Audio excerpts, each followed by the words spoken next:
এক সাহাবী নবীজির দরবারে দুধ নিয়ে আসছে এক পেয়ালা। তো ধরেন পেয়ালাটা এটার চেয়ে একটু বড় পেয়ালা ধরেন, ওটার মতো একটা পেয়ালা ছিল।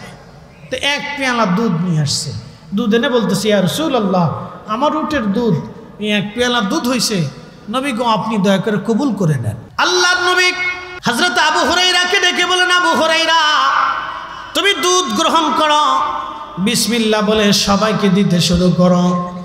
আবু হুরায়রা বলেন, ইয়া রাসূলুল্লাহ দুধ মাত্র এক পেয়ালা, মানুষ আছি আমরা ৮০ জন।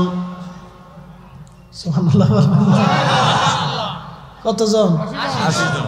নবী যে নবী এবং আল্লাহ যে আছে আপনি এখান থেকে বুঝে যাবেন। কতজন? ৮০ জন। দুধ কয় পেয়ালা? ধরেন ১ কেজি অথবা ২ কেজি, ৩ কেজি, ৫ কেজি ধরেন। সাহাবী হযরত আবু হুরায়রা বললেন, হুজুর মানুষ আমরা ৮০ জন। নবীজি বলেন, আবু হুরায়রা বিসমিল্লাহ বলে শুরু করো। হযরত আবু হুরায়রা বিসমিল্লাহ বলে শুরু করলেন। দিতে দিতে দিতে দিতে একেবারে পান করাইতে করাইতে ৮০ জন সাহাবীকে পান করাইলেন। আল্লাহর নবী নিজেও পান করলেন। আবু হুরায়রাকে বলেন, আবু হুরায়রা বাকি দুধ যা আছে সব তোমার। আবু হুরায়রা বললেন, বিসমিল্লাহ বলে দুধ পান শুরু করলাম, আমার পেট ভরে গেল। খাওয়ার পরে দেখি পেয়ালার মধ্যে যা ছিল তাই আছে, একটু কমেও নাই বাড়াও না। একসাথে বলেন আল্লাহু আকবার। তো ওই সাহাবীর ছিল দুধ। কি ছিল? সে দুধ দিয়ে মেহমানদারি করছে। প্রায় মুসলমান খুব মনোযোগ দিবেন। হাজিরিন মনোযোগ দিয়ে কথাগুলি শুনে যাবেন। আপনারা আব্দুল্লাহ জুল বাজদাইন মসজিদের মধ্যে জোরে জোরে জিকির করে। কেমনে করে? জোরে বলেন কেমনে? আমাদের দেশে রাস্তা দিয়ে হাঁটে গেলে জোরে জোরে কেউ যদি জিকির করে, দূর মিয়া পাগল হয়ে গেছে। ঠিক আছে না? তুমি আস্তে আস্তে কইতে পারো না? তুমি মনে মনে কইতে পারো না? জোরে জোরে কইতে হবে। আল্লাহ কি শুনে না? কে এই সাহাবী জোরে জোরে জিকির করছে, আল্লাহ কি শুনতো না? তা সাহাবী জোরে জোরে জিকির করলো কে? আপনি কি ধর্ম বেশি বোঝেন নাকি? না ধর্মে নতুন করে যোগদান করছেন কোনটা? না নবী হবার চান? ফতোয়া দিয়ে দিয়ে আমরা মুসলমানদেরকে নিবৃত্ত করে দিছি। কথা ঠিক কিনা? মুসলমান জোরে জিকির করুক আর আস্তে করুক, জিকির তো করতেছে। জিকিরটা কার? আল্লাহ। না একসাথে বলেন, জিকির কার? আল্লাহ। তো আল্লাহর জিকির আল্লাহর জমিনে জোরে হবে না তো কি হবে? কি কথা কেন না কেন? জমিন কার? আল্লাহ। আসমান কার? আল্লাহ। এই জবান দিছে কে? আল্লাহ। শব্দ দিছে কে? আল্লাহ। তো আল্লাহর জিকির জোরে হবে না তো কার জিকির জোরে হবে? প্রিয় উপস্থিতি মনোযোগ দিবেন। আব্দুল্লাহ জুল বাজদাইন জোরে জোরে জিকির করেন মসজিদে নববীতে। নবীজি বলেন, সাহাবীরা তাকে জিকির করতে দাও, বন্ধ করায়ও না, নিবৃত্ত করায়ও না, কারণ সে অনেক কষ্টের মাধ্যমে ইসলাম পেয়েছে। দেখেন আমার নবী নিবৃত্ত করেন নাই, বরং আমার নবীজি উৎসাহিত করেছেন। একবার জোরে বলা যাবে না মারহাবা? নবীজি নিবৃত্ত করেন নাই, বরং কি করছেন? উৎসাহিত করেছেন। তা আমাদের কাজ হলো নিবৃত্ত করে দেওয়া। কি কথা কন না কেন? বুঝেন নাই? না বুঝে ঠিক কইতেছেন। আমাদের কাজ নিবৃত্ত করে দেওয়া না, বন্ধ করা না, আমাদের কাজ হচ্ছে চালু করা। কথা কন না কেন? ঠিক কিনা? আচ্ছা বলেন, মুসলমানের ঘরে কি কোরআন তেলাওয়াত হবে না? তাহলে তলবে এলেম ডাইকে নিয়ে বাড়িতে কোরআন খতম দিলে অপরাধ কি? বলেন। জমিন কার? আল্লাহ। আসমান কার? আল্লাহ। কোরআন কার? আল্লাহ। তা আল্লাহর জমিনে মুসলমানের ঘরে যদি কোরআন তেলাওয়াত না হয়, খতম যদি না হয়, তো কোরআন তেলাওয়াত হবে কোন জায়গা? প্যাগোডায়, গির্জায়, মন্দিরে। ওয়াইদা তুলিয়াত আলাইহিম যাদাতুহুম ঈমানা।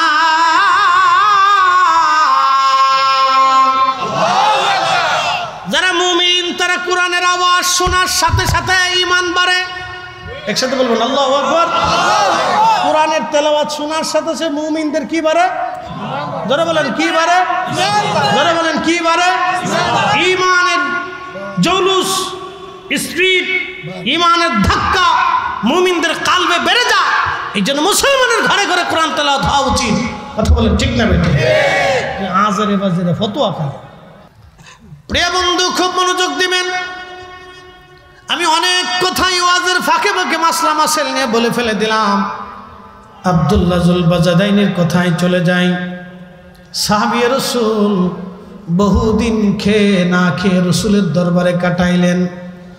আল্লাহর নবীর জীবনের শেষ যুদ্ধ, এই যুদ্ধের পরে আর কোনোদিন কোনো জিহাদে নবী অংশগ্রহণ করেন নাই। শুনলেন পার্সিয়ান বাহিনী, রোমান বাহিনী লক্ষ লক্ষ সৈন্য নিয়ে মদিনার দিকে ধেয়ে আসতেছে। আল্লাহর নবী জান ডাক দিলেন, সাহাবীরা রে, তোমরা ইসলাম ও মুসলমান বাঁচানোর জন্য কে কে আছো? তোমরা লড়াইয়ের জন্য প্রস্তুত হয়ে যাও। আমার দিকে তাকান। সমস্ত সাহাবীরা প্রস্তুতি নিলেন, কে কি দান করবা।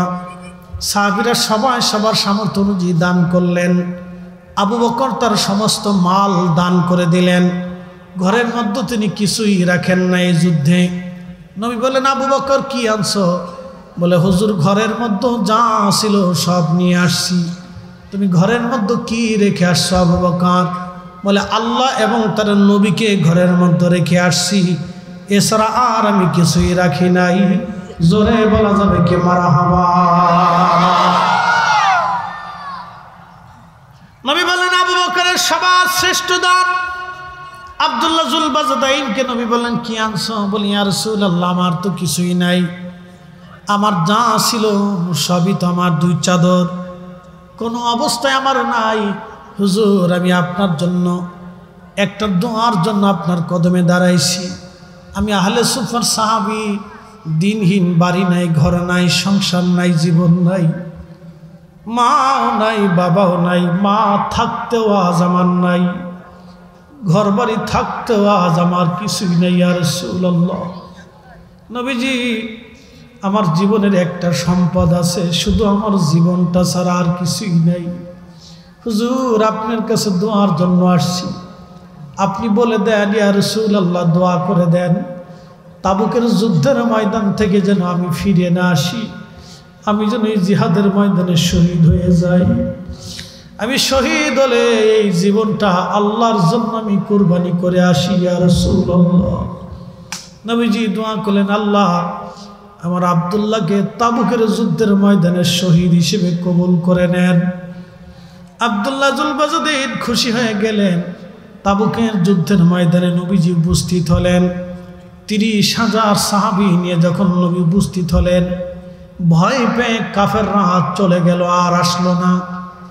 1 মাস পর্যন্ত নবীজি তাবুকের যুদ্ধের ময়দানে অবস্থান করলেন।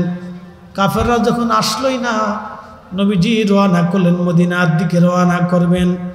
খবর আসলো, হুজুর আব্দুল্লাহ জুল বাজাদাইন অসুস্থ হয়ে গেছে। নবীজি বললেন, সেবা করো, তার সময় ঘনিয়ে গেছে। পরের দিন এসে বলল, হুজুর আব্দুল্লাহ জুল বাজাদাইন তিনি ইন্তেকাল করেছেন। আল্লাহর নবী বলেন, আল্লাহর পথে এসে কেউ যদি ইন্তেকাল করে, জিহাদের জন্য কেউ এসে যদি ইন্তেকাল করে, তাহলেও সে শহীদ। আমার আব্দুল্লাহকে আল্লাহ শহীদ হিসেবে কবুল করে নিয়েছে। তোমরা কবর খনন করো, আমার আব্দুল্লাহকে দাফন কাফনের ব্যবস্থা করো। তাবুকের ময়দানে একজন সাহাবীর কবর, এই সাহাবী আব্দুল্লাহ জুল বাজাদাইন কবর খনন করা হলো। কবর খনন করার পরে নবীজি তার জানাজা পড়িয়ে দাফন করার জন্য নিয়ে যাচ্ছে। কবরের পাশে দাঁড়ায় নবীজি বলেন, সাহাবীরা রে, তোমরা আমার আব্দুল্লাহকে কবরে নামাইও না। আমি রাসূল আমার আব্দুল্লাহকে কবরের মধ্যে নামাইতে চাই। আমি রাসূল আমার আব্দুল্লাহকে কবরের মধ্যে নামাবো। রে সাহাবীরা, তোমরা কেউ আমার আব্দুল্লাহরে কবরে নামাইও না। এই কথা বলে নবীজি কবরের মধ্যে নেমে গেলেন। উম্মতকে কবরে নবী নিজে নামাইতেছে, এর চাইতে উম্মতের জীবনে আর কি সৌভাগ্য হতে পারে। পাশে দাঁড়ানো ছিলেন আব্দুল্লাহ ইবনে মাসউদ, এই উম্মতের সবচেয়ে বড় মুফতি, যিনি সাহাবীদের মধ্যে সবচেয়ে বড় মুফতি। পৃথিবীতে কোনো মা ওনার মতো এত বড় মুফতির জন্ম দিতে পারবে না। উনি কবরের পাশে দাঁড়ায় আল্লাহর দরবারে হাত তুলে কাঁদে আর বলে, ইয়া রাব্বি, এই আব্দুল্লাহর জায়গায় আমি আব্দুল্লাহ যদি হইতাম আমার জীবন বড় ধন্য হয়ে যাইত। কারণ রাসূল আমাকে কবরের মধ্যে রাখত, নবীজি আমারে কবরের মধ্যে রাখত। এ সবজ গম্বদ ওয়ালে मंजूर दुआ करना, जब वक्त न जा आए आका दीदार अता करना, दीदार अता करना। दो हाथ बनाया নবীজি বলতেছিলেন, হে রব্বি, আমি আব্দুল্লাহর প্রতি খুশি, তুমি আল্লাহ আমার আব্দুল্লাহর জন্য খুশি হয়ে যাও। আল্লাহ আল্লাহ আমি আব্দুল্লাহর জন্য খুশি, আপনি আল্লাহ আমার আব্দুল্লাহর প্রতি খুশি হয়ে যান। নবীজি কবরের পাশে দাঁড়ায়া আব্দুল্লাহর জন্য দোয়া শুরু করে দিলেন। এই জন্য কবর দেওয়ার পরে হে বাঞ্ছারামপুরবাসী, তাড়াহুড়া করে কবর থেকে চলে আসবেন না, কবরের পাশে কিছু সময় দাঁড়াবেন, কোরআন থেকে তেলাওয়াত করবেন, না হলে কালেমার জিকিরের তালকিন দিবেন। কবরের পাশে দাঁড়ায় যাবেন।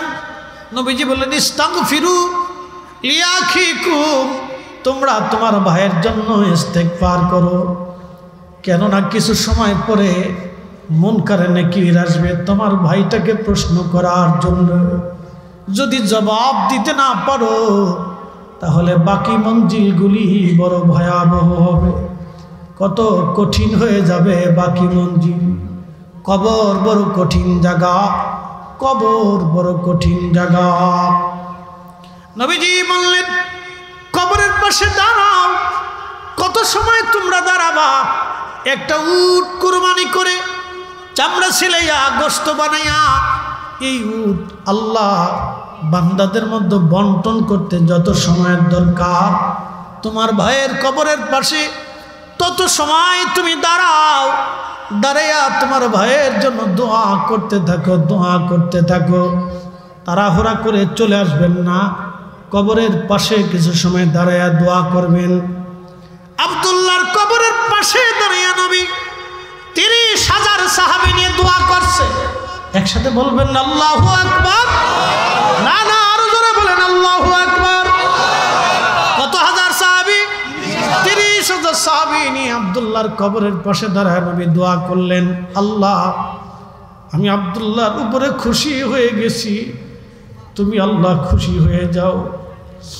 আল্লাহ বলেন, কুল, হুজুর আপনি বলে দেন, ইন কুনতুম তুহিব্বুনাল্লাহ, কেউ যদি আমি চূড়ান্তভাবে আমি আল্লাহকে ভালোবাসতে চাই, আমি আল্লাহকে খুশি করতে চাই, ফাত্তাবিউনি, নবী চূড়ান্তভাবে সেজন্য আপনি নবীকে ভালোবাসে, আপনার অনুসরণ করে চূড়ান্তভাবে কেউ যদি আপনাকে ভালোবাসে, ইউহিব্বুকুমুল্লাহ, আমি আল্লাহ ভালোবাসবো। শুধু আমি আল্লাহ ভালোই বাসবো না, ইয়াগফির লাকুম যুনুবাকুম, আল্লাহু গফুর রহিম, আমি আল্লাহ তার জীবনের সমস্ত গুনাহগুলি মাফ করে দেব। একসাথে বলা যাবে কি আল্লাহু আকবার? বন্ধু খুব মনোযোগ দিবেন। হাজিরিন, আব্দুল্লাহর ইন্তেকালের পরে নবীজি এইভাবে আব্দুল্লাহর জন্য দোয়া করে দিলেন। প্রত্যেকটা সাহাবী কোনো না কোনোভাবে নবীকে ভালোবাসতেন। বন্ধু, 1.25 লক্ষ সাহাবীর ভালোবাসার ত্যাগের গল্প যদি শোনাই, জীবনের পর জীবন চলে যাবে, বছরের পর বছর চলে যাবে, শেষ হবে না। একজন সাহাবী মুয়াজ্জিনে রসুল, রসুলের মুয়াজ্জিন, ইসলামের প্রথম মুয়াজ্জিন, যার আজানে সাহাবীদের কলিজা পর্যন্ত প্রেমের আগুনে দাউ দাউ করে জ্বলত, তিনি বেলাল, আশিকে রসুল বেলাল।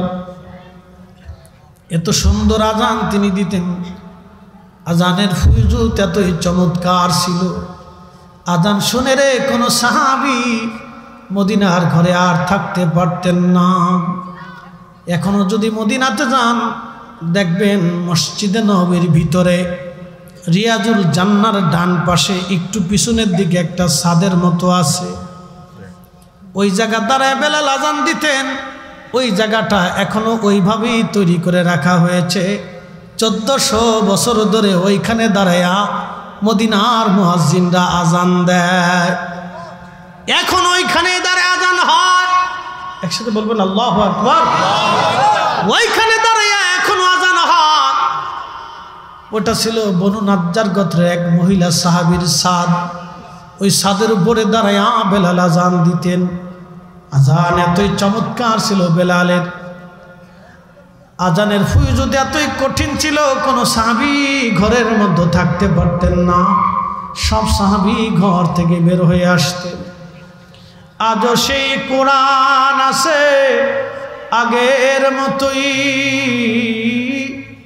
আবু বকরের মতো পাঠক নেই। আজও সেই মুসলিম আছে আগের মতোই, ওমর উসমান আলী নেই। আজও সেই আজানের রসম আছে আগের মতোই, আজানের রসম আছে আগের মতোই, বেলালের মতো আজান নেই। ঠিক কিনা? আজানের রসম আছে আগের মতোই, আজানের রসম আছে আগের মতোই, বেলালের মতো মুয়াজ্জিন নেই আজও সেই। আল্লাহর নবীর দরবারে সবচেয়ে নবীকে যিনি বেশি কষ্ট দিলেন, ইসলাম প্রচারে যিনি বেশি বাধা দিলেন, তার নাম আবু জাহেল। আল্লাহর নবী তার জীবনে কোনোদিন তার ব্যক্তিগত দোষ চর্চা নবী কারো কাছে কোনোদিন বলেন নাই, একটা কটু বাক্য কোনোদিন বলেন নাই, একটা গালি পর্যন্ত নবী কোনোদিন দেন নাই।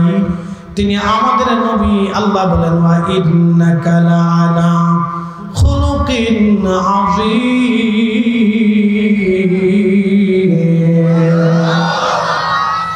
আমার নবী মহান চরিত্রের অধিকারী, মহান চরিত্রের আধার, মহান চরিত্রের অধিকারী। জীবনে কোনোদিন কোনো কাফেরকে নবী গালি দেন নাই, মন্দ চর্চা করেন নাই, গীবত করেন নাই, কষ্ট দেন নাই, গালি দেন নাই, তার রাস্তা বন্ধ করেন নাই, খাবার বন্ধ করে দেন নাই, তার বাড়ি ঘর পর্যন্ত নবী কোনোদিন ভাঙ্গেন নাই, তার মাল সামানা লুট করেন নাই, তার সম্পদ কেড়ে নিয়ে আসেন নাই। রাসূলের চরিত্র এরকম ছিল না। নবী নিজে যুদ্ধ করতেন, যুদ্ধের ফলাফল বিজয় হলে আল্লাহর নবী সাহাবায়ে কেরামকে যুদ্ধ করার আগে নবীজি বাণী শোনাইতেন। আল্লাহর নবী বলতেন, সাহাবীরা তোমরা আল্লাহর পথে জিহাদের জন্য যাচ্ছ, যদি রব্বুল আলামিন তোমাদেরকে বিজয় দান করেন, কোনো মহিলার গায়ে হাত দিবা না, কোনো বাচ্চাকে কষ্ট দেবা না, কোনো বৃদ্ধের গায়ে হাত দিবা না, কোনো নিরপরাধ মানুষকে হত্যা করবা না, সৈন্যবাহিনীর সদস্য ছাড়া কাউকে তোমরা আঘাত করবা না, কারো জমি নষ্ট করবা না, ফসল কাটবা না, গাছ কাটবা না। আল্লাহর নবী বলতেন বৃক্ষ নষ্ট করবা না, কোনো ফসল নষ্ট করবা না, কোনো গাছ কাটবা না, বাড়ি ঘর পুড়িয়ে দিবা না, কারো বাড়ি ঘর থেকে সম্পদ তোমরা আহরণ করবা না, কোনো গরু বাছুর হাঁস উট দুম্বা ভেড়া ছাগল পশু প্রাণী তোমরা হত্যা করবা না। একবারে জোরে বলা যাবে আল্লাহু আকবার, নারা জোরে বলেন আল্লাহু আকবার। আর আমরা মুসলমান, কাইজে ডাঙ্গা লাগলে এই পাড়ার ওই পাড়া, এই গ্রাম আর ওই গ্রাম, একবারে বাড়ি সামানো মাল সামানো গরু বাছুর শুনতে নিয়ে আসে, এটা মুসলমান দাবি করে না। তুমি গরু নিয়ে আসছো, ওই গরু খাও নাই, তুমি শুয়োরের গোশত খাইছো। এই কি কথা কর না, যেটা কোরআনে হালাল সেটা হালাল, যেটা হারাম সেটা হারাম। তুমি ওই ছাগল আনো নাই, তুমি শুয়োর ধরে নিয়েছো। তুমি ছাগল খাও নাই, তুমি শুয়োরের গোশত খাইছো। তুমি তার মাল তুমি শুয়োরের গোশত কুত্তার গোশত খাইছো তুমি। কি কথা বল না কেন? এই কাজ মুসলমান করতে পারে না। এটা আল্লাহ রাসূলের শিক্ষার সম্পূর্ণ বাহিরে। আপনি বুঝতে পারছেন? মরণের সময় নবীজি বলতেন উম্মতকে ঋণ মুক্ত করো। আমরা দাবি করি আমরা মুসলমান, অন্যের সম্পদ মাল চুরি করে লুণ্ঠন করে ডাকাতি করে আনার চিন্তা করি আমরা। মুসলমান হইতে হলে আপনাকে রসুলের আদর্শে মুসলমান হতে হবে। কি কথা কর না কেন? ঠিক কিনা? খালি পোশাকে হলে হবে না, পোশাকে হলে হবে না, শুধু খোলসে মুসলমান হলে হবে না, কাজে মুসলমান হইতে হবে। ঠিক কিনা?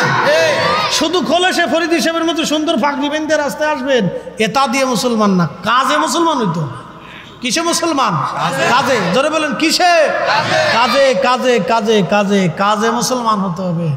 আহা, রসুলের একজন সাহাবী আব্দুল্লাহ জিল বাজাদাইন রাদিয়াল্লাহু আনহু, তিনি যুবক ছিলেন, ইসলাম কবুল করলেন। তো বাড়ি চলে যাওয়ার পরে চাচা জিজ্ঞেস করলো, আব্দুল্লাহ কোথায় গিয়েছিলেন? বলে, চাচা আমি রসুলের দরবারে যে কালেমা পড়ে মুসলমান হয়ে গেছি। বলিস কি? আমরা ইয়াহুদি, তুই মুসলিম হয়ে গেছিস? তোকে আর বাড়িতে জায়গা দেওয়া যাবে না, দূর হয়ে যা। তবে শুনে রাখ, আমাদের কোন সম্পদ থেকে এক কড়ি, এক আনা তোকে দেওয়া যাবে না। আব্দুল্লাহ বললেন, চাচা আমার সমস্ত সম্পদ থেকে আপনি আমাকে বঞ্চিত করেন, কিন্তু কালেমা ছাড়ব না। জোরে জোরে জোরে জোরে জোরে। কি ছাড়ব না? কালেমা ছাড়ব না। আপনি সব থেকে বঞ্চিত করে দেন, কালেমা ছাড়ব না, কালেমা ছাড়ব না। প্রিয় নবীজি বললেন, সাহাবী বললেন, সাহাবীর চাচা বলতেছে, তাহলে শুনে যাও, তোমাকে সমস্ত সম্পদ থেকে তোমাকে জুদা করে দিলাম, তবে তোমার গায়ে যে জুব্বা আছে, আরবরা আগে থেকে জুব্বা পরে। এই জুব্বা আদম আলাইহিস সালাম প্রথম তিনি পোশাক তৈরি করছিলেন। যখন তাদেরকে জান্নাত থেকে পাঠানো হলো, আদম সফিউল্লাহ পৃথিবীতে আসার পরে সে তখন জান্নাতের পল্ল দিয়ে, পাতা দিয়ে তার ইজ্জত ঢাকা ছিল, আম্মাজান হাওয়াটাও ঢাকা ছিল। তখন আল্লাহ তার মাথার ভিতরে একটা ব্রেন, বুদ্ধি, জ্ঞান, আকল আল্লাহ দিলেন। সে ভেড়ার পশম উঠিয়ে, এই পশম দিয়ে তিনি সুতা তৈরি করে তারপরে তিনি জুব্বা বানাইলেন। মানব জীবনের প্রথম পোশাকের নাম হচ্ছে জুব্বা। আর নারীর জন্য, আম্মাজান হাওয়ার জন্য তিনি একটা কামিজ বানাইলেন এবং একটা ওড়না বানাইলেন। নারীদের জীবনের প্রথম পোশাক হচ্ছে কামিজ এবং ওড়না। এখন বেডিরা তো প্যান্টু পরে, শার্টু গায়ে দেয়। বেটাকার প্যান্টু লয়ে গেছে, শার্টু লয়ে গেছে, ক্যাপও লয়ে গেছে, কদিন পরে জাঙ্গিও লয়ে যাবে। বাউ বালা না। কি কথা কন না কেন? বাউ দেশের বালা না, ভাও ভালা না। আপনারা শুনে রাখেন, আগামীর অশনি সংকেত, আগামী 30 বছরের ভিতরে বাংলাদেশের লক্ষ লক্ষ মেয়েরা জিন্সের প্যান্ট পরবে। আপনি শুনে রাখেন, আমাদের ওয়াজে তারা ফিরবে না। আগামী 30 বছরের ভিতরে এই বাংলাদেশের লক্ষ লক্ষ নারীরা জিন্সের প্যান্ট পরবে। হুজুরদের ওয়াজে কাজ হবে না। বলে, হুজুর কারণ কি? এটার এই দেশের উপরে আমেরিকার সুন্দর একটা নজর পড়ছে, অপেক্ষা করে। শুধু তার বাস্তব প্রমাণ আপনি দেখে যাবেন। ঢাকায় স্টেডিয়াম মাঠে কনসার্ট হয়েছিল, পাকিস্তানের এক শিল্পী এসে গান গাইছে। লক্ষ লক্ষ নারী, হাজার হাজার নারী স্টেডিয়ামের ভিতরে, ছেলে আর মেয়েরা সুমাসুমি, লা হাওলা ওয়ালা কুওয়াতা। আমি ভাষা প্রয়োগ করতে আমার লজ্জা করলো, তারপরেও শুধু ওয়াজে বোঝানোর জন্য বললাম, যা কুকুর পর্যন্ত শরম পায়। নবী বলেছেন, উম্মত কিয়ামতের পূর্ব সময়ে আলামত শুনে যাও তোমরা, নারী পুরুষ প্রকাশ্যে জানা করবে, তখন বুঝবা কিয়ামত খুবই সন্নিকটে। বাংলাদেশের 90% মুসলমানের দেশে, যে দেশে শাহজালালের মতো অলি ঘুমিয়ে আছেন, হাজার হাজার অলি এই মাটির নিচে ঘুমিয়ে আছেন, সে দেশে প্রকাশ্যভাবে এগুলি হতে পারে না। কথা বলে ঠিক না? হতেই পারে না। কিন্তু আগামী 30 বছরের দেশের মেয়েরা জিন্সের প্যান্ট পরে রাস্তা দিয়ে হাঁটবে, হাফ প্যান্ট পরে রাস্তা দিয়ে হাঁটবে, প্রকাশ্যভাবে, লজ্জা শরম করবে না তাদের। মেয়েরা জিন্সের প্যান্ট পরে রাস্তা দিয়ে হাঁটবে, তাদের কোনো লজ্জা শরমই করবে না। এই যে মুরব্বী শ্রেণী কবরে চলে যাওয়ার পরেই এর ব্যত্যয় ঘটবে। এই যে মুরব্বীরা রয়েছে এরা কবরে চলে যাওয়ার পরেই ঘটনা ঘটবে, এদের জমানা শেষ হওয়ার পরেই ঘটনা ঘটবে। বলে দিয়ে গেলাম, এই যে মুরব্বীগুলো বসে রয়েছে শুধু এদের লাঠির ভয়ে আর ধমকের ভয়ে আমার তাদের মেয়েরা পারতেছে না, কিন্তু এদের সন্তানের সন্তান ভাইগুলি শুরু করবে, শুধু অপেক্ষায় থাকেন। আর এদেরকে বলবো আমরা যারা ওয়াজ করবো এরা সেকালের আলেম। আপনি জানেন এদেশে ব্যারাকের বিরুদ্ধে হুজুররা হাজার হাজার ওয়াজ করছে, কিন্তু ব্যারাক এমন চেরাক ধরাইছে বাংলাদেশের রন্দে রন্দে মানুষের দেহের ভিতর দিয়ে সুদ ঢুকিয়ে দিছে। কি কথা কর না কেন? ফিরাইতে পারি না। আর দেশের আলেমরা আছে খালি মিলাদ বন্ধ করো, ওনরা শুধু আছে খালি মিলাদ বন্ধ করো, কোরআন খতম বন্ধ করে দাও, এগুলি খালি বন্ধ করো আর দোয়া বন্ধ করো। শুধু তাদের এই চিন্তা হলো দোয়া বন্ধ করো, মিলাদ বন্ধ করো আর কোরআন খতম বন্ধ করে, এগুলো বন্ধ করে দাও। তো বন্ধ করে কার লাভ হয়েছে? কি লাভ করছেন আপনি? কি লাভ হয়েছে বন্ধ করে? সুদ বন্ধ করতে পারেন নাই, ঘুষ বন্ধ করতে পারেন নাই, চুরি চাপটামি বন্ধ করতে পারেন নাই, অকাম কুকাম জেনা বন্ধ করতে পারেন নাই, পতিতালয় বন্ধ করতে পারেন নাই, সেই বীজগুলিতে আর বিনোদন কেন্দ্রগুলিতে বেহাপনা বন্ধ করতে পারেন নাই। এদেশের নারী শ্রেণীর প্যান্টের পোশাক পরে রাস্তা দিয়ে হাঁটে বন্ধ হতে পারে নাই। শুধু শুধু মিলাদ আর দোয়া দূর বন্ধ করে দিচ্ছে। পৃথিবীর বৃদ্ধ কাল চলতেছে। এই সময় যদি রসুলের একটা সুন্নাহকে দাঁত দিয়ে কামড় দিয়ে চাঁদে ধরে রাখতে পারেন, আল্লাহ নবী বলছেন 100 শহীদের সওয়াব তোমার আমলনামায় হবে। আর জোরে বলেন, জোরে জোরে জোরে জোরে।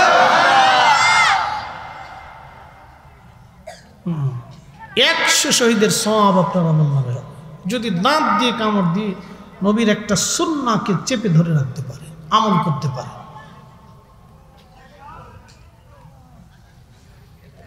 প্রিয় বাঞ্ছানপুরবাসী মনোযোগ দিবেন। আব্দুল্লাহ জুল বাজেদাইনের চাচা বলল, আব্দুল্লাহ তাহলে তুমি আমাদের সংসার থেকে চলে যাও, কিন্তু গায়ের জুব্বা খুলে দাও। বলে চাচা কেন? বলে ওই জুব্বাটা আমাদের টাকার কেনায়, জুব্বা খুলে দাও। আব্দুল্লাহ জুল বাজেদাইন জুব্বা খুলে দিলেন, পরনে ইজারা লুঙ্গি আছে। বলে আব্দুল্লাহ লুঙ্গিটাও তুমি খুলে দাও। বলেন চাচা যান শুধু লুঙ্গিটা আপনি আমাকে ভিক্ষা দেন, কারণ আমি এটা দিয়ে সতর ঢেকেছি, আমার ইজ্জত আমি ঢেকে রাখছি, শুধু লুঙ্গিটা আপনি আমাকে ভিক্ষা দিয়ে দেন।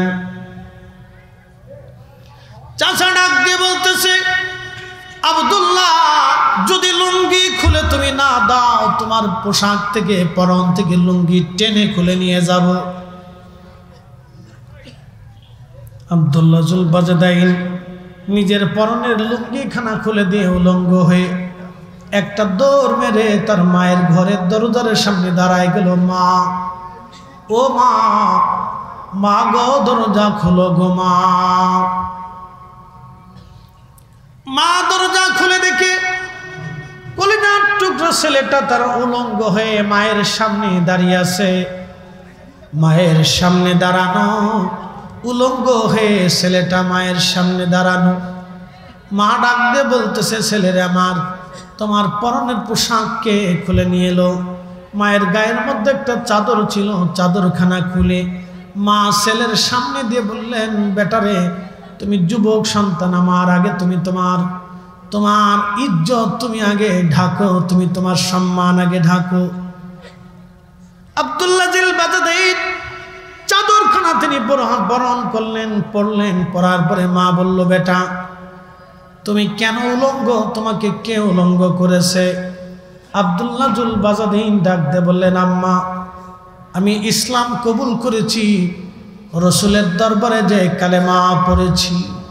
মা গো, আমার চাচা যান কালেমা পড়ার কারণে আমার সমস্ত সম্পদ আর বংশ থেকে আমাকে জুদা করে দিয়েছেন।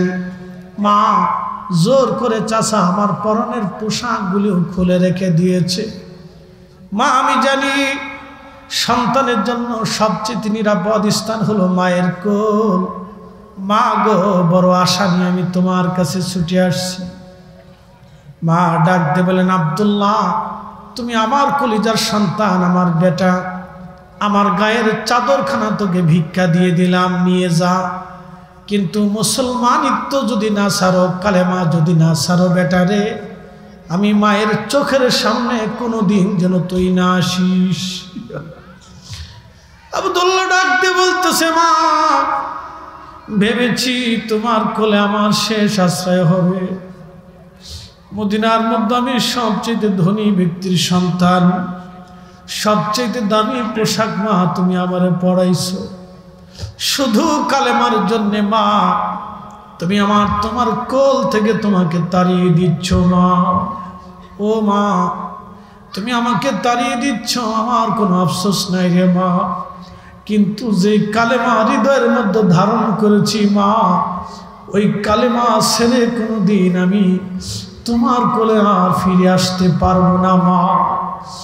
জীবন চলে যাবে মা, কালেমা ছাড়বো না মা, তোমাকেও ছেড়ে দিতে পারি মা রে, কিন্তু রসুলের কদম আমি ছাড়বো না। চিৎকার মেরে জোরে বলেন ইয়া রাসূলুল্লাহ। হে রাসূল তোমায় ভালোবাসি,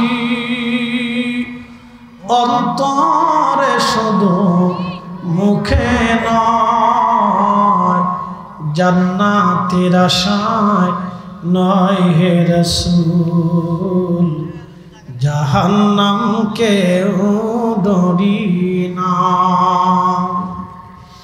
তোমায় পাওয়ার আশায় মানুষ ছুটে যাই মদিনায়, তোমায় পাওয়ার আশায় মানুষ ছুটে যাই মদিনায়, এ আশিকে দিদার দাও না আর দূরে থাকিও না, এ আশিকে দিদার দাও না আর দূরে থাকিও না। হে রাসূল তোমায় ভালোবাসি, অন্তরে শুধু মুখে নয়, জান্নাতের আশায় নয় হে রাসূল, জাহান্নামকেও ডরি না।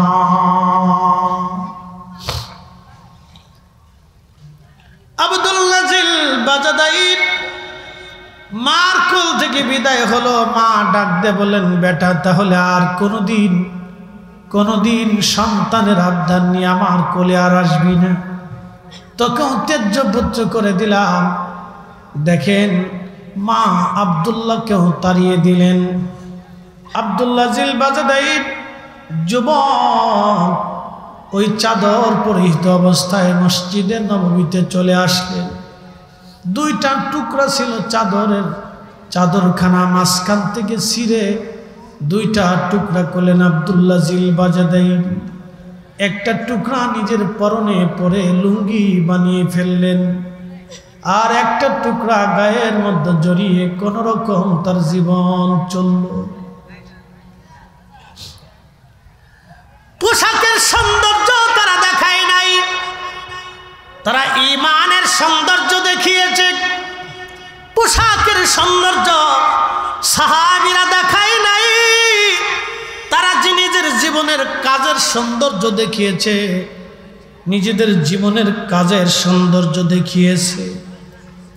আব্দুল্লাহ জিল বাজাদাই দুই চাদর পরিহিত অবস্থা, এই জন্য তাকে জুল বাজাদাইন বলা হতো, দুই চাদরের টুকরাওয়ালা। দুই চাদরের খণ্ড পরে একটা খণ্ড পরতেন আর একটা খণ্ড গায়ে লাগাইলেন। এইভাবে জীবনের পর জীবন চলতে লাগলো, বছরের পর বছর আব্দুল্লাহর চলতে লাগলো। আহা, আব্দুল্লাহ জিল বাজাদাইন রাদিয়াল্লাহু আনহু মসজিদে নববীর মধ্যে জোরে জোরে জোরে জোরে জিকির করতেন, আল্লাহ আল্লাহ আল্লাহ আল্লাহ আল্লাহ আল্লাহ জোরে জোরে মসজিদে নববীর মধ্যে তিনি জিকির করতেন। জোরে জোরে জিকির করার কারণে সাহাবীরা এসে হযরত ওমরের কাছে বলল, ওমর রে, রাসূলকে বলো আব্দুল্লাহর জিকিরের কারণে আমাদের কষ্ট হয়, ঘুমেরও ব্যাঘাত হয়। নবীজির দরবারে ফারুক আজম ওমর ডাক দিয়ে বলেন, ইয়া রাসূলুল্লাহ, আব্দুল্লাহর জিকিরের কারণে সাহাবীদের বড় কষ্ট হয় গো নবীজি। আল্লাহর নবী ডাক দিয়ে বললেন, সাহাবীরা রে, আমার আব্দুল্লাহকে জোরে জোরে জিকির করতে দাও, তার জিকির জোরে জোরে বন্ধ করেও না, কারণ অনেক কষ্ট নিয়ে এসে ইসলাম কবুল করেছে। এত কিছু থাকার পরও সে আমাদের থেকে চলে যায় নাই। একবার জোরে বলা যাবে আল্লাহু আকবার। না না, আরো জোরে বলেন আল্লাহু আকবার। ভালো যদি বাসতে হয় নবীকে বাসো, ভালো যদি বাসতে হয় নবীকে বাসো। নবী তরানেওয়ালা, নবী কামলিওয়ালা, প্রাণের চেয়ে অধিক ভালো নবীকে বাসো। ভালো যদি বাসতে হয় নবীকে বাসো। সাকারাতের বিছানাতে কি যে যন্ত্রণা, সাত সাগরের পানি দিলেও তৃষ্ণা মিটে না। ঠিক কিনা? মৃত্যুর এই কঠিন সময়ে পৃথিবীর সমস্ত নদীর পানি যদি আপনার কলিজার মধ্যে ঢেলে দেওয়া হয়, তারপরও তৃষ্ণা নিবারণ হবে না। এটা এত বড় কঠিন, এত বড় বেদনা বিধুর, এত যন্ত্রণাময়। নবী বললেন, উম্মত রে, একটা উটকে তুমি যদি জীবন্ত চামড়া ছিলাও, একটা উট জীবন তাকে জবাই না করে চামড়া সিলাইয়া সিলাইয়া সিলাইয়া সিলাইয়া পুরা বডি থেকে চামড়া খসিয়ে ফেলছো, ওই উটের আবার চামড়া হবে, আবার চামড়া সিলাবা, আবার চামড়া হবে, আবার চামড়া সিলাইবা, আবার চামড়া হবে, আবার চামড়া খসাইবা। 100 বার জীবন্ত একটা উটের চামড়া সুলাইলে যেমন ব্যথা হয়, যন্ত্রণা হয়, নাফরমানদের মৃত্যুটা ওই রকম ভয়াবহ হবে, ওই রকম কঠিন হবে। তবে একটা কথা মনে রাখবেন, মৃত্যু অবশ্যই হবে, মরণ থেকে পালানোর কোনো রাস্তা আমাদের নাই। একদিন মাটির ভিতরে হবে ঘরে, মন আমার কেন বন্ধ দালান ঘর, মন আমার কেন বন্ধ দালান ঘর। বন্ধ মনোযোগ দিবেন। আরে একবার কমান, একবার বাড়ান, এটা করবেন, একভাবে রাখেন। বন্ধু খুব মনোযোগ দিবেন। এই কবর বড় কঠিন, বড় ভয়াবহ জায়গা। এই মৃত্যুটা বড় ভয়াবহ জায়গা। এই মরণ বড় কঠিন হবে, বড় ভয়াবহ হবে। হ্যাঁ বন্ধু, খুব মনোযোগ দিয়ে কথাগুলি শোনেন। আর যদি ইমানদার হয়, আল্লাহওয়ালা হয়, তাদের মৃত্যুটা কত সহজ হবে আল্লাহ বলে দিলেন, আইয়াতুহান নাফসুল মুতমাইন্না তুরজিই ইলা রাব্বিকি রাদিয়াতাম মারদিয়া। মনে হয় আপনার বাহিরের মাইক বন্ধ হয়ে গেছে, ভালো করে দেখেন। রব্বুল আলামিন ডাক দিয়ে বললেন, হে নফসে মুতমাইন্না, হে প্রশান্ত আত্মা, তুমি আমি আল্লাহর কাছে চলে আসো। একসাথে বলবেন আল্লাহু আকবার। হে নফসে মুতমাইন্না, হে প্রশান্ত আত্মা, তুমি আমি আল্লাহর কাছে চলে আসো, আমি সন্তুষ্টির দিকে আসো। ইরজিই ইলা রাব্বিকি রাদিয়াতাম মারদিয়া, আমি আল্লাহর সন্তুষ্টির দিকে তুমি চলে আসো, আমি আল্লাহ তোমার উপরে খুশি। ফাদখুলি ফি ইবাদি ওয়াদখুলি জান্নাতি। একবার জোরে বলা যাবে কি আল্লাহু আকবার। এই জন্য আল্লাহ নবী বললেন আল কবরু রাউযাতুম মিন রিয়াজিল জান্নাহ। কারো কারো কবর আমার আল্লাহ জান্নাতের বাগান বানায় দেয়, রওজা বানায় দেয়। একসাথে বলবেন আল্লাহু আকবার। কি বানায় দেয়? একসাথে বলেন কি বানায়? আল্লাহ কারো কারো কবরকে রওজা বানায় দেয়, রওজা বানায় দেয়। এই জন্য খুব মনোযোগ দিবেন, আমরা আমাদের রসুলের কবরকে রওজা বলি। কি বলি? একসাথে বলেন না না, জোরে জোরে জোরে জোরে। আমাদের উপমহাদেশে নবীজির কবরকে কি বলি? রওজা। কেন? নবী নিজে বলছেন আল কবরু রাউযাতুম মিন রিয়াজিল জান্নাহ। কারো কারো কবর জান্নাতের বাগান। আচ্ছা বলেন, নবীর উপরে ঈমান আনার কারণে উম্মতের কবর যদি রওজা হয়ে যায়, জান্নাতের বাগান হয়ে যায়, তাহলে আমাদের রসুলের কবর কি হবে? রওজা। যারা বলেন কি হবে? একসাথে বলেন কি হবে? রওজা শরীফ হবে। কিন্তু আমাদের দেশে একদল আছে আমিন, জোরে আমিন কই চিল্লেন। শোনেন, তাদের সাথে আমাদের ব্যবসা বাণিজ্য নিয়ে দূরত্ব না। হিন্দুদের সাথে আমরা বিবাহ বসি না, হিন্দুরাও আমাদের সাথে বিবাহ বসে না। ওদের সাথে আত্মীয়তা হয় না, তারা আমাদের সাথে আত্মীয়তা করে না। কারণ কি বলেন তো? তারা এক ধর্ম বিশ্বাস করে, আমরা আর একটা ধর্ম বিশ্বাস করি। কথা কোন ঠিক কিনা? তাদের সাথে দূরত্ব আমাদের বিশ্বাসে। কিসের দূরত্ব? বিশ্বাসে। খ্রিস্টান, ইহুদি, শিখ, বৌদ্ধ, মাজুসি, জৈন, যত ধর্ম পৃথিবীতে আছে, তাদের সাথে কি মুসলমানরা আত্মীয়তা করে? না, করে না। কোনো বৌদ্ধ কি হিন্দুদের সাথে আত্মীয়তা করে দেখছেন? করে না। কোনো খ্রিস্টান কি বৌদ্ধদের সাথে আত্মীয়তা করে দেখছেন? করে না। কারণ দূরত্ব কিসের? বিশ্বাসের। জোরে বলেন কিসের? বিশ্বাসের দূরত্ব।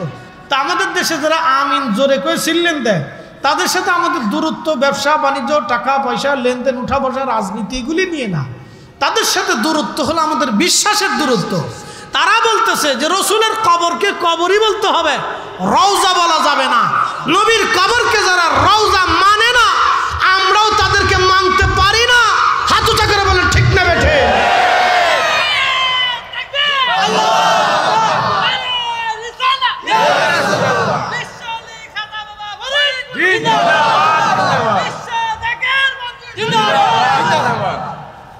আহলে সুন্নাত ওয়াল জামাত একসাথে বলেন মারহাবা। আমরা তাদেরকে মানতে পারি। তাদের আর একটা আকীদা আছে, শুনলে আপনার শরীরের পশম দাঁড়ায় যাবে। তারা বলে আল্লাহ রসুলের আব্বা আম্মা দুইজন কাফের ছিল। কি বুঝলেন আপনারা? বুঝে তারপরে দল পক্ষ নিয়ে, না বুঝে দৌড়েলে। শোনেন, একটা কথা বলি, নামাজ পড়েন নাই, আলসেমি করে পড়েন না, বিভিন্ন কাজে পড়েন না, শয়তানের পাল্লায় পড়ে পড়েন না, এটার এক শাস্তি। আল্লাহ মাফ করলে করতেও পারে, আবার ফিটেনে দিলে দিতেও পারে। কথা ঠিক আছে না? আর যদি বলেন যে না আমি নামাজ মানি না, নামাজ কথা কেন নামাজ, তাহলে আরেক শাস্তি। বলে কি শাস্তি? এই শাস্তিটা হলো ফি নারি জাহান্নামা খালিদিনা ফিহা, একবারে চিরদিন জাহান্নামে চলে যাবেন, আর কোনোদিন বের হওয়ার সুযোগ। আপনারা কিয়ামতের ময়দানে রসুলও সুপারিশ করবে না, কোনো ওলিরাও যাবে না। কি কথা কন না কেন? আপনি চলে যাবেন সনাতন, মাজুসি, শিখ, বৌদ্ধ, খ্রিস্টান, ইহুদি, যত নাসারা বিধর্মী আছে তাদের সাথে আপনার হাসন নাসন হয়ে যাবে। কথা বুঝাইতে পারছি আপনাদেরকে? কারণ আপনি নামাজ মানেন না। জোরে বলেন নামাজ মানেন না, রোজা মানেন না। যদি বলেন আমি মুসলমান কিন্তু রোজা মানি না, তাহলে বুঝলেন আপনি মুসলমান না। যে না আপনি মুসলমান কিন্তু রসুলের হাদিস মানেন না, তাহলে বুঝতে হবে আপনি আর মুসলমান নাই। যেমন আমাদের দেশে একদল আছে আহলে কোরআন, মুখে দাড়ি আছে, মুখ চোখে চশমা আছে, মাথায় টুপি আছে, বেশভূষা খুব, নামাজ কালামে পাক্কা, হজ যাকাত সব করে, কিন্তু নবীর হাদিস মানে না। কি বুঝলেন? মুসলমান মানা যাবে না? না একসাথে বলেন মানা যাবে। যে আল্লাহ মানে নবী মানে না সে তো মুসলমান না। কি কথা কন না কেন? তাদের সাথে আমাদের দূরত্ব কি দিয়ে? বিশ্বাস দিয়ে। জোরে বলেন কি দিয়ে? বিশ্বাস দিয়ে দূরত্ব। তাদের সাথে আমাদের দূরত্ব হলো বিশ্বাস দিয়ে। টাকা পয়সা, অর্থনীতি, রাজনীতি এগুলি নিয়ে দূরত্ব না, এগুলি নিয়ে আমরা দূরত্ব দেখি না। তাদের সাথে দূরত্ব বিশ্বাস দিয়ে, বুঝে যাবে। তো যারা বলে রসুলের আব্বা আম্মা কাফের, তাদেরকে আমরা জীবনেও মানতে পারবো না। আমার ভাই হলেও মানব না, আত্মীয় স্বজন হলেও মানব না। ও ছাতা দেখার টাইমও নাই। এখন আপনি আমার পছন্দ করেন আর না করেন, ও ছাতা দেখার সময় আমার নাই। কারণ কিয়ামতে আপনার মতো লুটকে ফুটকে সুটকে আজারে বাজারিয়া ফাজারিয়া এগুলি দিয়ে কিয়ামতে আমার 4 পয়সাও কাজে লাগবে না, আমার লাগবে আমার নবী। জোরে বলেন, জোরে বলেন, আমার কাকে লাগবে? জোরে বলেন কাকে? আপনি রসুলের আব্বা আম্মারে কাফের বলবেন, জাহান্নামী বলবেন, আর আমি আপনার সুমা দিমু। এত বাজারে আজারে মৌলবী আমরা না। কি কথা কন না কেন? এত বেঈমান হয়ে যাই রে, যার কারণে কালেমা পাইছি, কোরআন পাইছি, দিন পাইছি, ইমান পাইছি, দুনিয়া পাইছি, হাসর পাবো, নাজাত পাবো, বেহেশত পাবো, জাহান্নাম থেকে মুক্তি পাবো। সেই নবীরা আপনি তার আব্বা আম্মারে জাহান্নামী বলবেন। আচ্ছা আপনারা বলেন তো, কোন জাহান্নামীর পেট দিয়ে, কোন কাফেরের পেটের ভিতর দিয়ে রসুলকে আল্লাহ দুনিয়াতে আনছে? কি মনে হয় আপনার কাছে? রসুলকে আল্লাহ কাফেরের পেটের ভিতরে রাখছিল নাকি বলেন? হাই হাই হাই হাই, আপনার গা শিহরে ওঠার কথা যে কয় কি বলেটা কি? তার বিশ্বাস কত ভয়াবহ মারাত্মক আপনি চিন্তা করতে পারছেন? তার বিশ্বাস কত মারাত্মক বুঝতে পারছেন? ইন্নামাল মুশরিকুনা নাজাসুন, কোরআন বলতেছে মুশরিকরা অপবিত্র। মুশরিক যদি অপবিত্র হয় তো রসুল তার পিতামাতার অপবিত্রতার মাধ্যমে দুনিয়াতে আল্লাহ আনেন নাই। রসুল তাইয়্যিব, নবী তাহির, নবী পবিত্র, নবী পাক। কথা কর না কেন? ঠিক কিনা? নবী কি? একসাথে বলেন কি? ইন্নামা ইউরিদুল্লাহু লিউযহিবা আনকুমুর রিজসা আহলাল বাইতি ওয়া ইউতাহহিরাকুম তাতহীরা।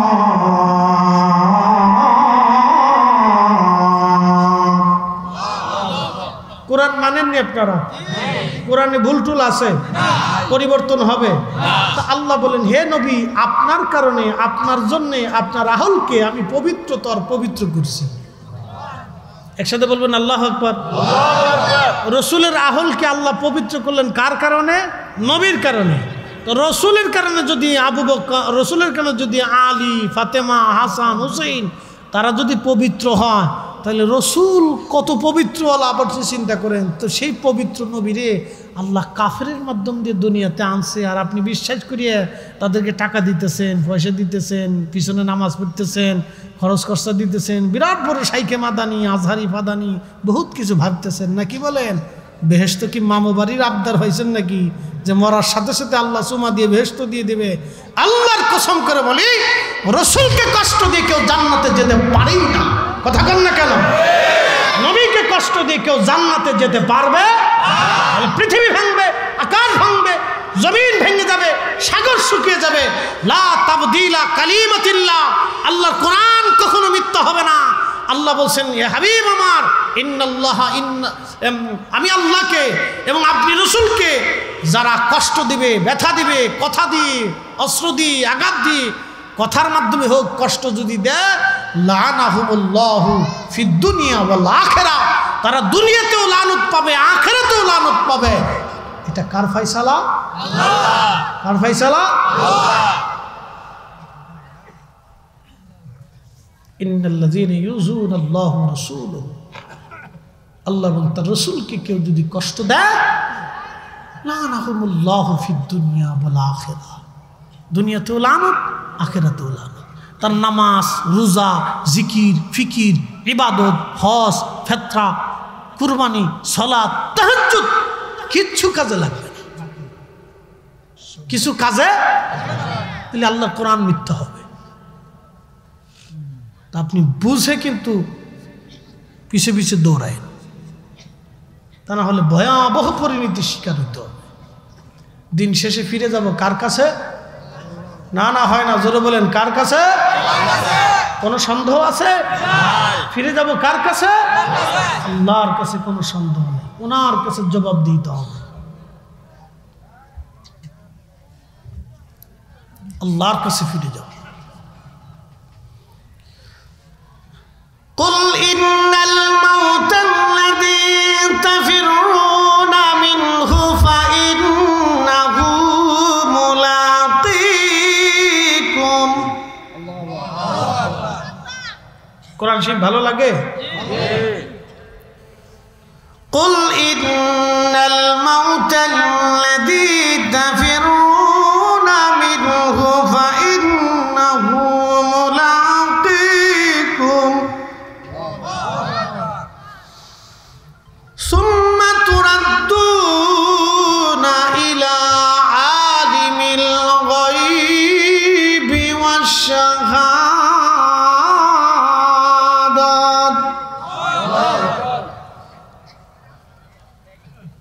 বন্ধু খুব মনোযোগ দিবেন। হাজিরিন, আল্লাহ রাব্বুল আলামিন তার রাসূল আল্লাহ পাক উম্মতকে ডাক দিয়ে বললেন, হাবিব উম্মতকে বলেন, কুল ইন্নাল মাউতাল্লাযী তাফিরুনা মিনহু। আপনার উম্মত মৃত্যু থেকে পালায় পালায় পালায় পালায়। ও নবী, আপনি বলে দেন এই মরণ থেকে পালানোর কোনো রাস্তা নাই। মরণ তার সাথে মোলাকাত করবে, মৃত্যু তার সাথে মোলাকাত করবে, মরণ তার সাথে মোলাকাত করবে। হুজুর, আপনি উম্মতকে আরো বলে দেন, সুম্মা তুরাদ্দুনা ইলা আলিমিল গায়বি ওয়াশ শাহাদাত। অবশ্যই সে আল্লাহর কাছে ফিরে যাবে। আল্লাহর কাছে ফিরে যাওয়ার পরে আমার আল্লাহ তার গোপনে গোপনে যা আছে সব আমার আল্লাহ জানেন। ফায়ুনাব্বিউকুম বিমা কুনতুম তা'মালুন। তুমি জীবনে যাহা করেছো আমার আল্লাহ, আমার রব, আমার মালিক, আমার মাওলা সব কিছু সেই দিন আমাদের সামনে দেখায় দিবে।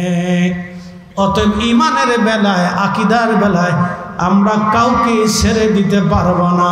কথা কন না কেন? ঠিক না বেঠে? আব্দুল্লাহ জিল বাজাদিন তার মাকে ছাড়ছে, মা ছেড়ে দিয়েছে কিন্তু ইমান ছাড়ে না। মা ছেড়ে দিয়ে চলে আসছেন মসজিদে নববীতে। 2 টুকরা চাদর। কয় টুকরা? আগামী দিন কি খাবেন কোনো চিন্তা নাই। 2 টুকরা চাদর নিয়ে মসজিদে নববীতে আসলেন। শুনে যাবেন, আজ মসজিদে নববীর খুঁটি থাকতো খেজুর গাছের খুঁটি। সাহাবীরা খেজুর গাছে খেজুর ধরলে খেজুরের কাঁধিগুলি কেটে এনে নিয়ে মসজিদে নববীর খুঁটির সঙ্গে খেজুরগুলি বেঁধে রাখতেন। মসজিদে নববীর খুঁটির সঙ্গে খেজুরগুলি বেঁধে রাখতেন। বেঁধে রাখার পরে সাহাবীরা এসে সেই খেজুর খাইতেন। একসাথে বলবেন না মারহাবা? আজকে যারা মিলাদের তাবারক রে নাক ছিটকায়, মিলাদের তাবারক বলে তুমি জিলাফির আশেক, তুমি খিচুড়ির আশেক, তুমি বিরিয়ানির পাগল। বাবাজি কথা মনোযোগ দিয়ে শুনে যাবেন, যারা মানুষকে খাওয়াইতে অনুৎসাহিত করে তারা জালিম জালিম জালিম। যারা মানুষকে খাওয়াইতে অনুৎসাহিত করে তারা জালিম। নবীজির দরবারে খেজুর গাছের খুঁটির সঙ্গে মসজিদে নববীতে সাহাবীরা খেজুর বেঁধে রাখতেন। খেজুরগুলি সাহাবীরা খাইতেন, যার প্রয়োজন হতো তিনি খেজুর খাইতেন। আবার একজনে সব খেজুর খাই আবার পকেটে ঢুকাই রাখতো না। আমাদের দেশে জিলাপি 4টা পাইলে আরো 4টা পকেটে ঢুকানোর ধান্দা করে। তারপরও কি 1 টুপলা পাইলে 6 টুপলা পকেটে দাঁড়ান সামলানোর ধান্দা করে বসে। কি কথা কন না কেন? এরাও মুসলমান, তারাও মুসলমান, রাত দিন তফাৎ। তেলের গাড়ি তেলে চলে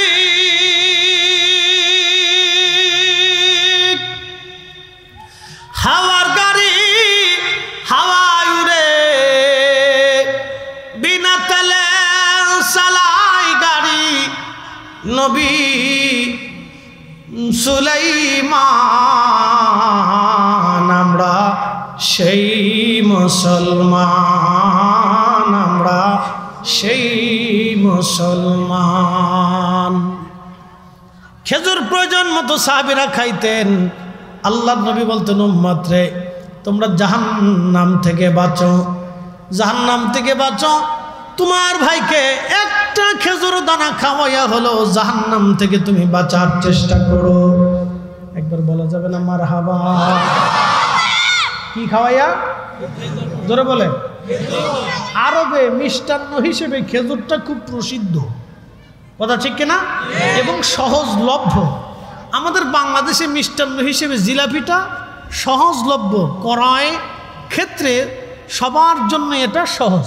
গরিব মানুষ, দরিদ্র, মধ্যবিত্তদের জন্য জিলাপিটা সহজ, যার কারণে মানুষ মিষ্টান্ন হিসেবে বা এই তাবারক হিসেবে জিলাপিটাকে বেছে নেয়, কারণ এটা সবার হাতের নাগালে পাওয়া যায়, বা অল্প টাকা হলে মোটামুটি বেশ অনেক মানুষের একটা ব্যবস্থা করা যায়। আগে তো বাতাসার যুগ ছিল। কিসের যুগ ছিল?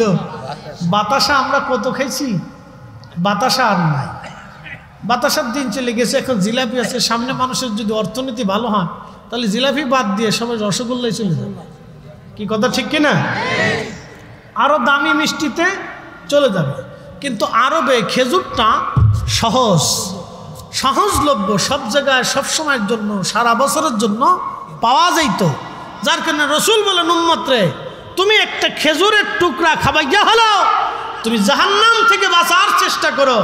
নবী খাওয়াইতে উৎসাহিত করছে, আর আমরা নাক শিখকে বলতেছি বেদাত। তোমার শিখাইছে কেটা বেটা? আল্লাহর নবীকে জিজ্ঞেস করো, ইয়া রাসূলুল্লাহ আইউল ইসলামি খায়রুন, ইসলামের মধ্যে উত্তম কাজ কি, ভালো কাজ কি, দারুণ কাজ কি, প্রসিদ্ধ কাজ কি? নবী জবাব দিলেন, তুতঈমুত তুআম, তোমরা মানুষকে খাবার খাওয়াও। নবী খাওয়াইতে উৎসাহিত করলেন, আর আপনি এসে বেদাতের ফতোয়া দিচ্ছেন। আপনার বেদাতের ফতোয়ার গোষ্ঠী কিলাই, আল্লাহ রসুলের ফতোয়া মেনেই যাব। হাত উঁচা করে বলুন ঠিক না বেঠে? এই সমস্ত বেদাতের ফতোয়ার গোষ্ঠী কিলাই রসুলের তরিকার ভিতরে না থাকলে আমরা ওগুলো মানতে পারবো না। ওই সমস্ত কথার ভিতরে আমরা ধারধারি না। যতদিন আল্লাহ আমরা হায়াত থাকে, মিলাদ পড়ানোর পর আমরা মানুষের তাবারক খাওয়াবো। কি কথা কন না কেন? তাবারক আমরা খাওয়াইব। আমি মিষ্টি পারি, জিলাপি পারি, খেজুর পারি, বিরিয়ানি পারি, খিচুড়ি পারি, আমার সামর্থ্য অনুযায়ী আমি খাওয়াবো। কথা ঠিক কিনা? আমার খুশি মনে আমি খাওয়াবো। আল্লাহ রসুল আমরা শিখাইলেন যে তোমরা খাওয়াও, খাওয়াও। একসাথে বলা যাবে মারহাবা? এক সাহাবী রসুলের দরবারে দুধ নিয়ে আসে। মিশকাতুল মাসাবির কিতাবুত তাআমের ভিতরে আসছে। কিতাবুত তাআমের ভিতরে আসছে, এক সাহাবী নবীজির দরবারে দুধ নিয়ে আসছে এক পেয়ালা। তো ধরেন পেয়ালাটা এটার চেয়ে একটু বড় পেয়ালা ধরেন, ওটার মতো একটা পেয়ালা ছিল। তো এক পেয়ালা দুধ নিয়ে আসছে। দুধ এনে বলতেছে, ইয়া রাসূলুল্লাহ আমার উটের দুধ, এই এক পেয়ালা দুধ হয়েছে, নবী গো আপনি দয়া করে কবুল করে নেন। আল্লাহর নবী হযরত আবু হুরায়রাকে ডেকে বলেন, আবু হুরায়রা তুমি দুধ গ্রহণ করো, বিসমিল্লাহ বলে সবাইকে দিতে শুরু করো। আবু হুরায়রা বলেন, ইয়া রাসূলুল্লাহ দুধ মাত্র এক পেয়ালা, মানুষ আছি আমরা 80 জন। সুবহানাল্লাহ। কতজন? 80 জন। নবী যে নবী এবং আল্লাহ যে আছে আপনি এখান থেকে বুঝে যাবেন। কতজন? 80 জন। দুধ কয় পেয়ালা? ধরেন 1 কেজি অথবা 2 কেজি, 3 কেজি, 5 কেজি ধরেন। আপনি এক পেয়ালার উপরে তো 5 কেজি হওয়ার কথাই আসে না। তারপরও ধরে নিলাম 5 কেজি, কি 80 জনের হবে? তারপরে আগের মানুষ, তারা বাপরে বাপ, সৌদির মানুষ তো এমনি বিরাট বড় দেহের অধিকারী, তারা 2 সাইডে রুটি, বড় বড় তামের রুটি খেয়ে ফেলে দেয়। আমরা 2টা রুটি খেলে যান শেষ, আর তারা 4-5টা বড় বড় তা খেয়ে ফেলে দেয়। বাপরে বাপ, যে খাইতে পারে রে সর্বনাশ। দেখেন না মাঝে মধ্যে বিরাট খানজা নিয়ে খাসি খুশি লিয়ে বসে সাবার করে ফেলাই দেয় একবার খাইয়ে। এখনো খায়। আস্তা দুম্বা খেয়ে ফেলে দেয়, আস্তা দুম্বা খেয়ে ফেলে দেয়, আস্তা দুম্বা। বন্ধু খুব মনোযোগ দিবেন। সাহাবী হযরত আবু হুরায়রা বললেন, হুজুর মানুষ আমরা 80 জন। নবীজি বলেন, আবু হুরায়রা বিসমিল্লাহ বলে শুরু করো। হযরত আবু হুরায়রা বিসমিল্লাহ বলে শুরু করলেন। দিতে দিতে দিতে দিতে একেবারে পান করাইতে করাইতে 80 জন সাহাবীকে পান করাইলেন। আল্লাহর নবী নিজেও পান করলেন। আবু হুরায়রাকে বলেন, আবু হুরায়রা বাকি দুধ যা আছে সব তোমার। আবু হুরায়রা বললেন, বিসমিল্লাহ বলে দুধ পান শুরু করলাম, আমার পেট ভরে গেল। খাওয়ার পরে দেখি পেয়ালার মধ্যে যা ছিল তাই আছে, একটু কমেও নাই বাড়াও না। একসাথে বলেন আল্লাহু আকবার। তো ওই সাহাবীর ছিল দুধ। কি ছিল? সে দুধ দিয়ে মেহমানদারি করছে। আমার দেশে আছে খিচুড়ি, ঠিক? আমার দেশে কি আছে? বিরিয়ানি। কথা ঠিক কিনা? মানুষ যার অর্থ স্বাবলম্বিতা কম আছে সে খিচুড়ি করে, যার মোটামুটি স্বাবলম্বিতা আছে সে বিরিয়ানি করে। তা আমি পারি বিরিয়ানি দিয়ে তো বিরিয়ানি খাবো, আমি পারি খিচুড়ি দিয়ে তো খিচুড়ি খাবো, আমি পারি শরবত দিয়ে তো শরবত খাবো, আমি পারি জিলাপি দিয়ে তো জিলাপি দিয়ে খাবো। আপনার নাক ছিটকে শরীর পুরে কে? কি কথা কর না? আমি খারাপ বলতেছি? আমার কি নিজের আত্মপক্ষ সমর্থন করার অধিকার আছে না? তা আপনি বেদাত বলে ফেলবেন আর আমি চোখ বুঝে মেনে নেব, তা তো হয় না। আমি তো বিড়াল না যে খাবার দিলে চোখ বুঝে খেয়ে চলে যাব। আমি তো বিড়াল না। তা আপনি বলবেন বেদাত আর আমি তো মেনে নিতে পারবো না, কারণ রসুল এটাকে উদ্বুদ্ধ করেছে। এই জন্য দোয়ার পরে মিলাদের পরে মেহমানদারি করা, মাহফিল শেষে করা, এটা আল্লাহ রসুলের তরিকারই অংশ। কথা কর না, ঠিক কিনা? আপনি বেদাত বললে বলতে পারেন, ও ছাতা বেদাতের ফতোয়ার গোষ্ঠী কিলে। আমরা এগুলি দেখার সময় আমাদের না, আমরা সুন্নিরা এগুলি দেখি না, এগুলো টাইমে আমাদের কাছে নাই, এগুলোর টাইমে আমাদের কাছে নাই। আজারে বাজারে ফতোয়া এগুলো দিয়ে দিয়ে মুসলমানের 12টা বাজায় ফেলছে। প্রায় মুসলমান খুব মনোযোগ দিবেন। হাজিরিন মনোযোগ দিয়ে কথাগুলি শুনে যাবেন আপনারা। আব্দুল্লাহ জুল বাজদাইন মসজিদের মধ্যে জোরে জোরে জিকির করে। কেমনে করে? জোরে বলেন কেমনে? আমাদের দেশে রাস্তা দিয়ে হাঁটে গেলে জোরে জোরে কেউ যদি জিকির করে, দূর মিয়া পাগল হয়ে গেছে। ঠিক আছে না? তুমি আস্তে আস্তে কইতে পারো না, তুমি মনে মনে কইতে পারো না, জোরে জোরে কইতে হবে। আল্লাহ কি শুনে না? কে এই সাহাবী জোরে জোরে জিকির করছে, আল্লাহ কি শুনতো না? তা সাহাবী জোরে জোরে জিকির করলো কে? আপনি কি ধর্ম বেশি বোঝেন নাকি? না ধর্মে নতুন করে যোগদান করছেন কোনটা? না নবী হবার চান? ফতোয়া দিয়ে দিয়ে আমরা মুসলমানদেরকে নিবৃত্ত করে দিছি। কথা ঠিক কিনা? মুসলমান জোরে জিকির করুক আর আস্তে করুক, জিকির তো করতেছে। জিকিরটা কার? না একসাথে বলেন, জিকির কার? তো আল্লাহর জিকির আল্লাহর জমিনে জোরে হবে না তো কি হবে? কি কথা কন না কেন? জমিন কার? আসমান কার? এই জবান দিছে কে? শব্দ দিছে কে? তো আল্লাহর জিকির জোরে হবে না তো কার জিকির জোরে হবে? তা আল্লাহটাই তো জোরে হবে। কি কথা খারাপ কইছি আমি? জোরে জিকির হবে কারটা? আল্লাহটাই হবে। আপনাকে বুঝতে হবে। প্রিয় উপস্থিতি মনোযোগ দিবেন। আব্দুল্লাহ জিল বাজদাইন জোরে জোরে জিকির করেন মসজিদে নববীতে। নবীজি বলেন, সাহাবীরা তাকে জিকির করতে দাও, বন্ধ করায়ও না, নিবৃত্ত করায়ও না, কারণ সে অনেক কষ্টের মাধ্যমে ইসলাম পেয়েছে। দেখেন, আমার নবী নিবৃত্ত করেন নাই, বরং আমার নবীজি উৎসাহিত করেছেন। একবার জোরে বলা যাবে না মারহাবা? নবীজি নিবৃত্ত করেন নাই, বরং কি করছেন? উৎসাহিত করেছেন। তা আমাদের কাজ হলো নিবৃত্ত করে দেওয়া। কি কথা কন না কেন? বুঝেন নাই? না বুঝে ঠিক কইতেছেন। আমাদের কাজ নিবৃত্ত করে দেওয়া না, বন্ধ করা না, আমাদের কাজ হচ্ছে চালু করা। কথা কন না কেন? ঠিক কি না?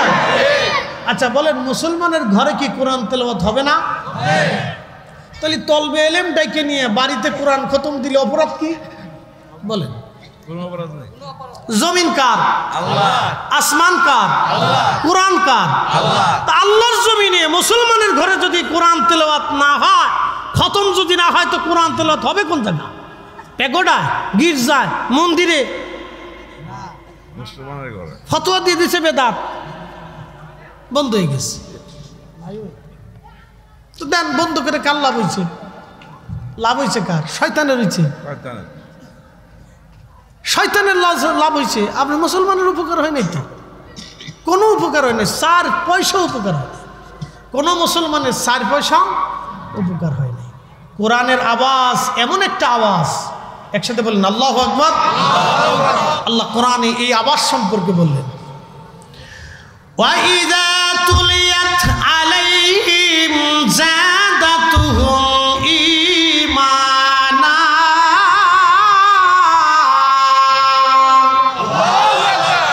যারা মুমিন তারা কোরআনের আওয়াজ শোনার সাথে সাথে ঈমান বাড়ে। একসাথে বলবেন আল্লাহু আকবার।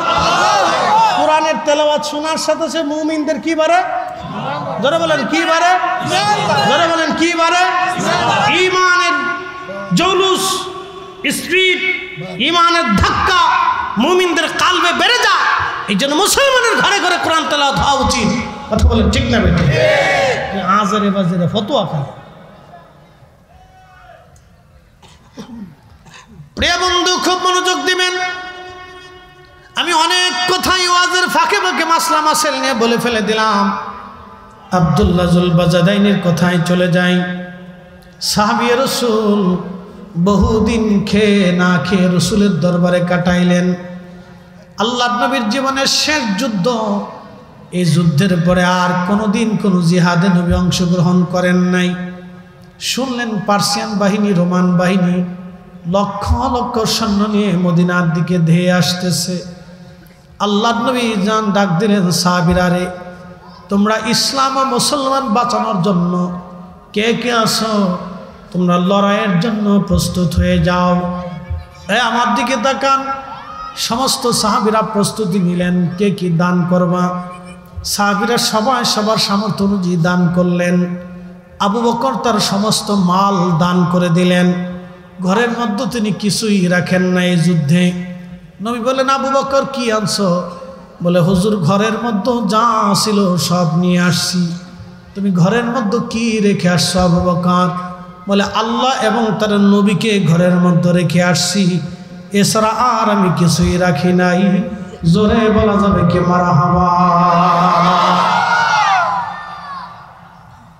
নবী বলেন, আবু বকরের সবার শ্রেষ্ঠ দান আব্দুল্লাহ জুল বাজাদাইনকে নবী বললেন, কি আনছো? বলি, ইয়া রাসূলুল্লাহ, আমার তো কিছুই নাই, আমার যা ছিল সবই তো আমার 2 চাদর, কোনো অবস্থায় আমার নাই।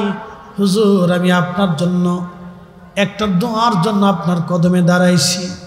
আমি আহলে সুফার সাহাবী, দিনহীন, বাড়ি নাই, ঘর নাই, সংসার নাই, জীবন নাই, মাও নাই, বাবাও নাই, মা থাকতেও আজ আমার নাই, ঘর বাড়ি থাকতেও আজ আমার কিছুই নেই। ইয়া রাসূলুল্লাহ, নবীজি, আমার জীবনের একটা সম্পদ আছে, শুধু আমার জীবনটা ছাড়া আর কিছুই নেই।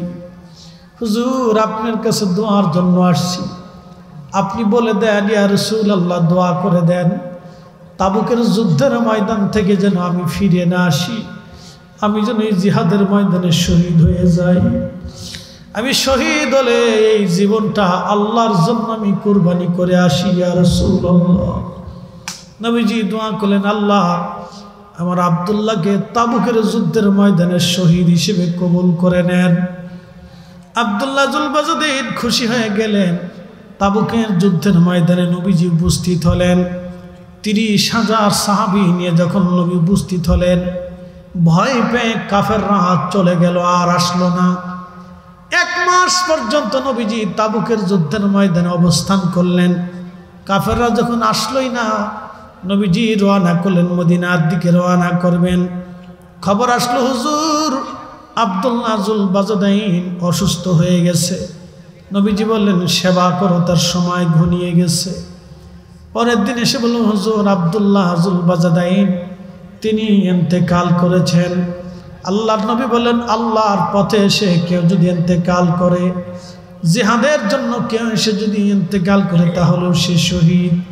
আমার আব্দুল্লাহকে আল্লাহ শহীদ হিসেবে কবুল করে নিয়েছে, তোমরা কবর খনন করো, আমার আব্দুল্লাহকে দাফন কাফনের ব্যবস্থা করো। তাবুকের ময়দানে একজন সাহাবীর কবর, এই সাহাবী আব্দুল্লাহ জিলবাজাদাইন, কবর খনন করা হলো। কবর খনন করার পরে নবীজি তার জানাজা পড়িয়ে দাফন করার জন্য নিয়ে যাচ্ছে। কবরের পাশে দাঁড়ায় নবীজি বলেন, সাহাবীরা রে, তোমরা আমার আব্দুল্লাহকে কবরে নামাইও না, আমি রাসূল আমার আব্দুল্লাহকে কবরের মধ্যে নামাইতে চাই। আমি রাসূল আমার আব্দুল্লাহকে কবরের মধ্যে নামাবো রে। সাহাবীরা, তোমরা কেউ আমার আব্দুল্লাহরে কবরে নামাইও না। এই কথা বলে নবীজি কবরের মধ্যে নেমে গেলেন। উম্মতকে কবরে নবী নিজে নামাইতেছে, এর চাইতে উম্মতের জীবনে আর কি সৌভাগ্য হতে পারে। পাশে দাঁড়ানো ছিলেন আব্দুল্লাহ ইবনে মাসউদ, এই উম্মতের সবচেয়ে বড় মুফতি, যিনি সাহাবীদের মধ্যে সবচেয়ে বড় মুফতি। পৃথিবীতে কোনো মা ওনার মতো এত বড় মুফতির জন্ম দিতে পারবে না। উনি কবরের পাশে দাঁড়ায়া আল্লাহর দরবারে হাত তুলে কাঁদার বলে, ইয়া রাব্বি, এই আব্দুল্লাহর জায়গায় আমি আব্দুল্লাহ যদি হইতাম, আমার জীবন বড় ধন্য হয়ে যাইত। কারণ রাসূল আমাকে কবরের মধ্যে রাখতো, নবীজি আমারে কবরের মধ্যে রাখতো। এ সবজ গম্বদ ওয়ালে मंजूर दुआ करना, जब वक्त न जा आए आका दीदार अता करना, दीदार अता करना। मैं कब्र अंधेरी में घबराऊंगा जब तन्हा में, कब्र अंधेरी में घबराऊंगा जब तन्हा, इमदाद मेरी करने आ जाना रसूल अल्लाह, इमदाद मेरी करने आ जाना रसूल अल्लाह। रोशन मेरी तुरबत को लिल्लाह जरा करना, जब वक्त न जा आए आका दीदार अता करना, दीदार अता करना। अल्लाहुम्मा सल्ली अला सय्यिदना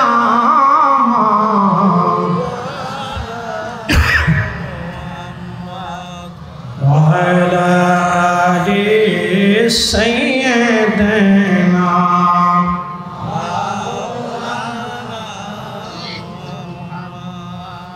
বাঞ্ছারামপুরবাসী মনোযোগ দিবেন। বাজাদাইনকে কবরে নামানোর পরে মাটি দেওয়া হলো। নবীজি কবরের পাশে দাঁড়ায় গেলেন।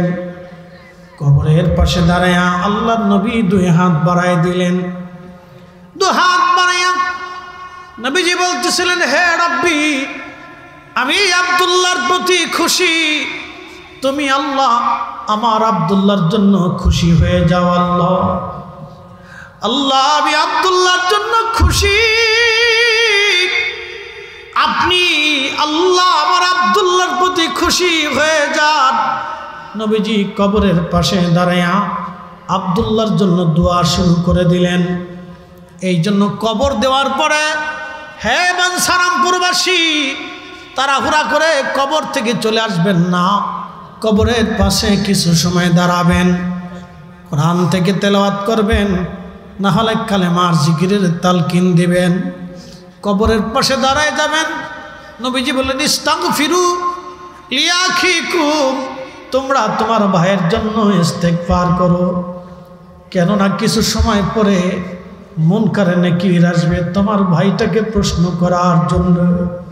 যদি জবাব দিতে না পারো তাহলে বাকি মঞ্জিলগুলি বড় ভয়াবহ হবে, কত কঠিন হয়ে যাবে বাকি মঞ্জিল। কবর বড় কঠিন জায়গা, কবর বড় কঠিন জায়গা। নবীজি বললেন কবরের পাশে দাঁড়াও। কত সময় তোমরা দাঁড়াবা? একটা উট কুরবানি করে চামড়া ছেলাইয়া গোশত বানাইয়া এই উট আল্লাহ বান্দাদের মধ্যে বন্টন করতে যত সময়ের দরকার, তোমার ভাইয়ের কবরের পাশে তত সময় তুমি দাঁড়াও। দাঁড়াইয়া তোমার ভাইয়ের জন্য দোয়া করতে থাকো, দোয়া করতে থাকো। তাড়াহুড়া করে চলে আসবেন না, কবরের পাশে কিছু সময় দাঁড়াইয়া দোয়া করবেন। আব্দুল্লাহর কবরের পাশে দাঁড়াইয়া নবী 30,000 সাহাবী নিয়ে দোয়া করছে। একসাথে বলবেন না আল্লাহু আকবার? না না, আরো জোরে বলেন আল্লাহু আকবার। কত হাজার সাহাবী? 30,000 সাহাবী নিয়ে আব্দুল্লাহর কবরের পাশে দাঁড়ায় নবী দোয়া করলেন, আল্লাহ আমি আব্দুল্লাহর উপরে খুশি হয়ে গেছি, তুমি আল্লাহ খুশি হয়ে যাও। আল্লাহ বলেন কুল, হুজুর আপনি বলে দেন ইন কুনতুম তুহিব্বুনাল্লাহ, কেউ যদি আমি চূড়ান্তভাবে আমি আল্লাহকে ভালোবাসতে চাই, আমি আল্লাহকে খুশি করতে চাই, ফাত্তাবিউনি, নবী চূড়ান্তভাবে সেজন্য আপনি নবীকে ভালোবাসেন, আপনার অনুসরণ করে চূড়ান্তভাবে কেউ যদি আপনাকে ভালোবাসে, ইউহিব্বুকুমুল্লাহ, আমি আল্লাহ ভালোবাসবো। শুধু আমি আল্লাহ ভালোই বাসবো না, ইয়াগফির লাকুম যুনুবাকুম, আল্লাহু গফুর রহিম, আমি আল্লাহ তার জীবনের সমস্ত গুনাহগুলি মাফ করে দেব। একসাথে বলা যাবে কি আল্লাহু আকবার? বন্ধু খুব মনোযোগ দিবেন। হাজিরিন, আব্দুল্লাহর ইন্তেকালের পরে নবীজি এইভাবে আব্দুল্লাহর জন্য দোয়া করে দিলেন। প্রত্যেকটা সাহাবী কোনো না কোনোভাবে নবীকে ভালোবাসতেন। বন্ধু, 1.25 লক্ষ সাহাবীর ভালোবাসার ত্যাগের গল্প যদি শোনাই, জীবনের পর জীবন চলে যাবে, বছরের পর বছর চলে যাবে, শেষ হবে না। একজন সাহাবী মুয়াজ্জিনে রসুলের মুয়াজ্জিন, ইসলামের প্রথম মুয়াজ্জিন, যার আজানে সাহাবীদের কলিজা পর্যন্ত প্রেমের আগুনে দাউ দাউ করে জ্বলত, তিনি বেলাল, আশিকে রসুল বেলাল। এত সুন্দর আজান তিনি দিতেন, আজানের ফুয়ুজুত এতই চমৎকার ছিল। আজান শুনে রে কোনো সাহাবী মদিনার ঘরে আর থাকতে পারতেন না। এখনো যদি মদিনাতে যান, দেখবেন মসজিদে নববীর ভিতরে রিয়াজুল জান্নার ডান পাশে একটু পিছনের দিকে একটা ছাদের মতো আছে, ওই জায়গা দ্বারায় বেলাল আজান দিতেন। ওই জায়গাটা এখনো ওইভাবেই তৈরি করে রাখা হয়েছে। 1400 বছর ধরে ওইখানে দাঁড়ায়া মদিনার মুয়াজ্জিনরা আজান দেয়। এখন ওইখানে দাঁড়ায় আজান হয়। একসাথে বলবেন আল্লাহু আকবার। ওইখানে দাঁড়াইয়া এখনো আজান হয়। ওটা ছিল বনু নাজ্জার গোত্রের এক মহিলা সাহাবীর ছাদ। ওই ছাদের উপরে দাঁড়াইয়া বেলাল আজান দিতেন। আজান এতই চমৎকার ছিল বেলালের। আজানের ফুয়ুজুত এতই কঠিন ছিল, কোনো সাহাবী ঘরের মধ্যে থাকতে পারতেন না। সব সাহাবী ঘর থেকে বের হয়ে আসতেন। আজও সেই কোরআন আছে আগের মতোই,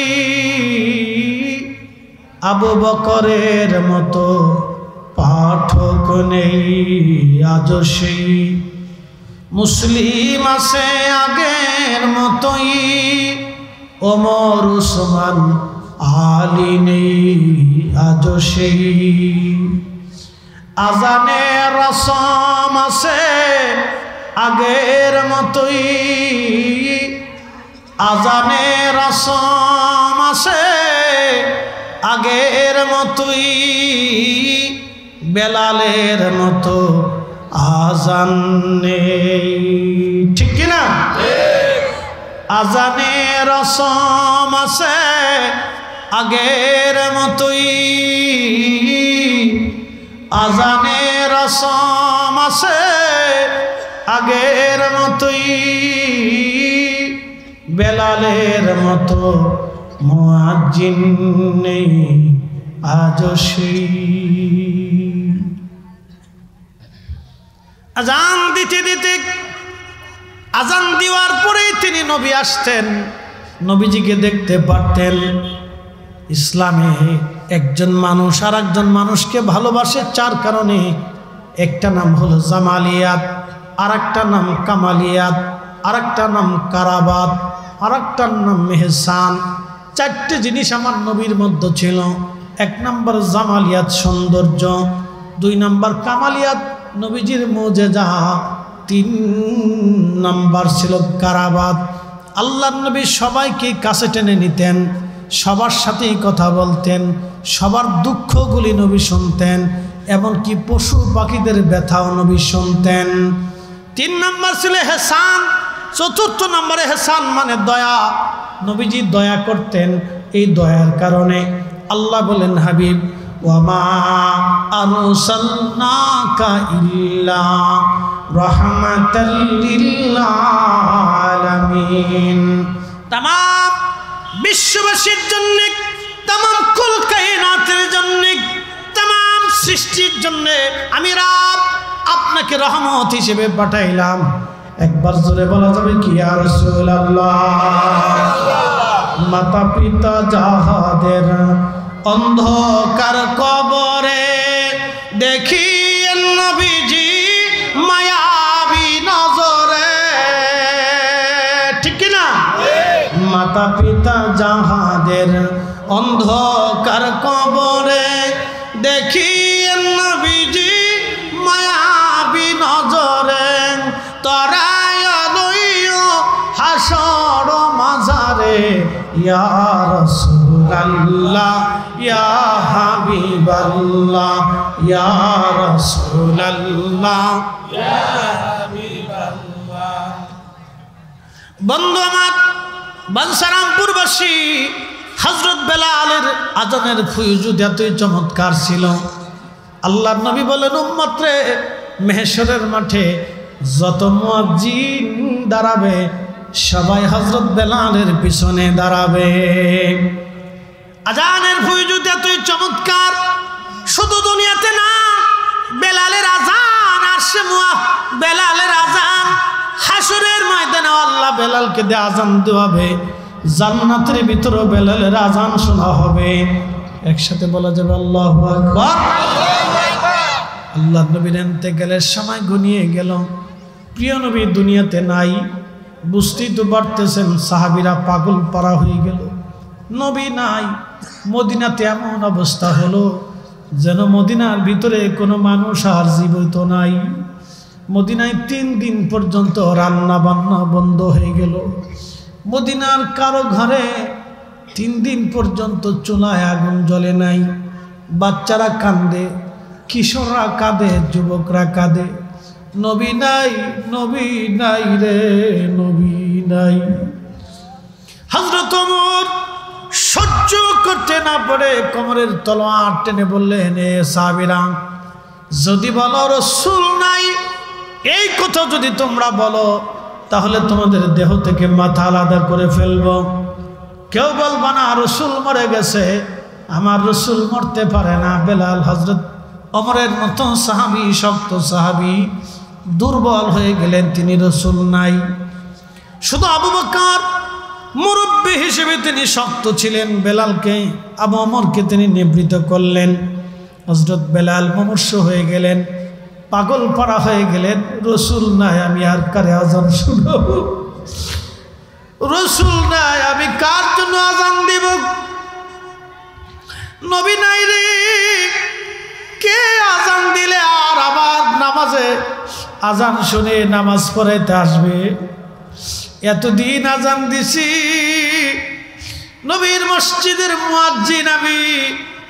আজানের পরে রসুল আসতেন নামাজ পড়ানোর জন্য, সাহাবীরা মসজিদ ভরে যাইত, নবী নাই, আমি কাকে আজান শোনাবো? আর বেলাল বললেন, না, আর আজান আমি দিতে পারবো না। রসুল নাই, রসুল নাই, আমি কারে আজান শোনাবো? নবী নাই, কে আমার আজান শুনে আজান নামাজ আসবে? কাসওয়া উট, যে উটটা নবীকে বহন করে নিয়ে আসছিল, আমার নবী থেকে পিঠে করে নবীজি কে বহন করে উট পৃথিবীর বিভিন্ন অঞ্চলে নবীকে নিয়ে যায়। তো উটের নাম কাসওয়া। নবীর ইন্তেকালের পরে কাসওয়া এমনভাবে কান্না শুরু করলো, আপনারা দেখবেন উট যখন কান্না করে তখন মানুষের মতো সে কান্না করে, চিৎকার মেরে মেরে। উট একাধারে পর্যন্ত 3 দিন কেঁদেছে রে, কেউ তারে খাওয়াইতে পারে নাই, এক ফোঁটা পানিও 3 দিন উট মুখে দেয় নাই, সামান্য পরিমাণ খাবারও উট গ্রহণ করে নাই। নবী নাই, উট পর্যন্ত বিরহ বেদনায় পাগল পাড়া হয়ে গেছে। আমি জানি প্রেমে পাগল সে তো মদিনা, প্রেমানলে পুড়ে মরি, প্রেমানলে পুড়ে মরি, ওহে রব্বানা। আমি জানি প্রেমে পাগল সে তো মদিনা, আমি জানি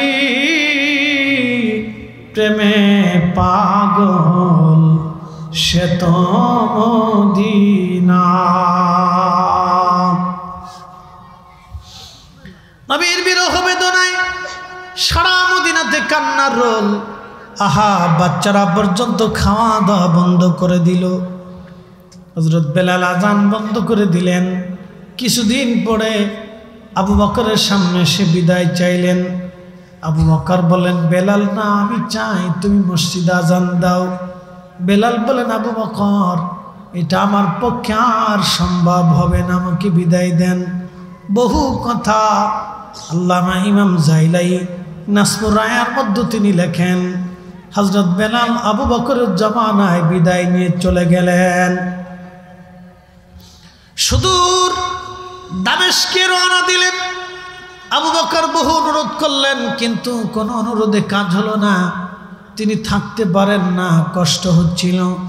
প্রশ্ন রাখবেন, ফরিদি হুজুর কারণ কি? আপনারা দেখবেন বহু বহু আশিক রসুল আছে, মদিনায় নবীর মসজিদের মিনারা দেখলে আর তারা ধৈর্য ধরতে পারে না।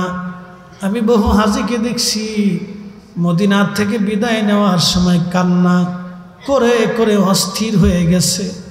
কি করে সে মদিনার থেকে চলে যাবে, আর কোনোদিন মদিনাতে আসার সুযোগ নাও হতে পারে। হাজি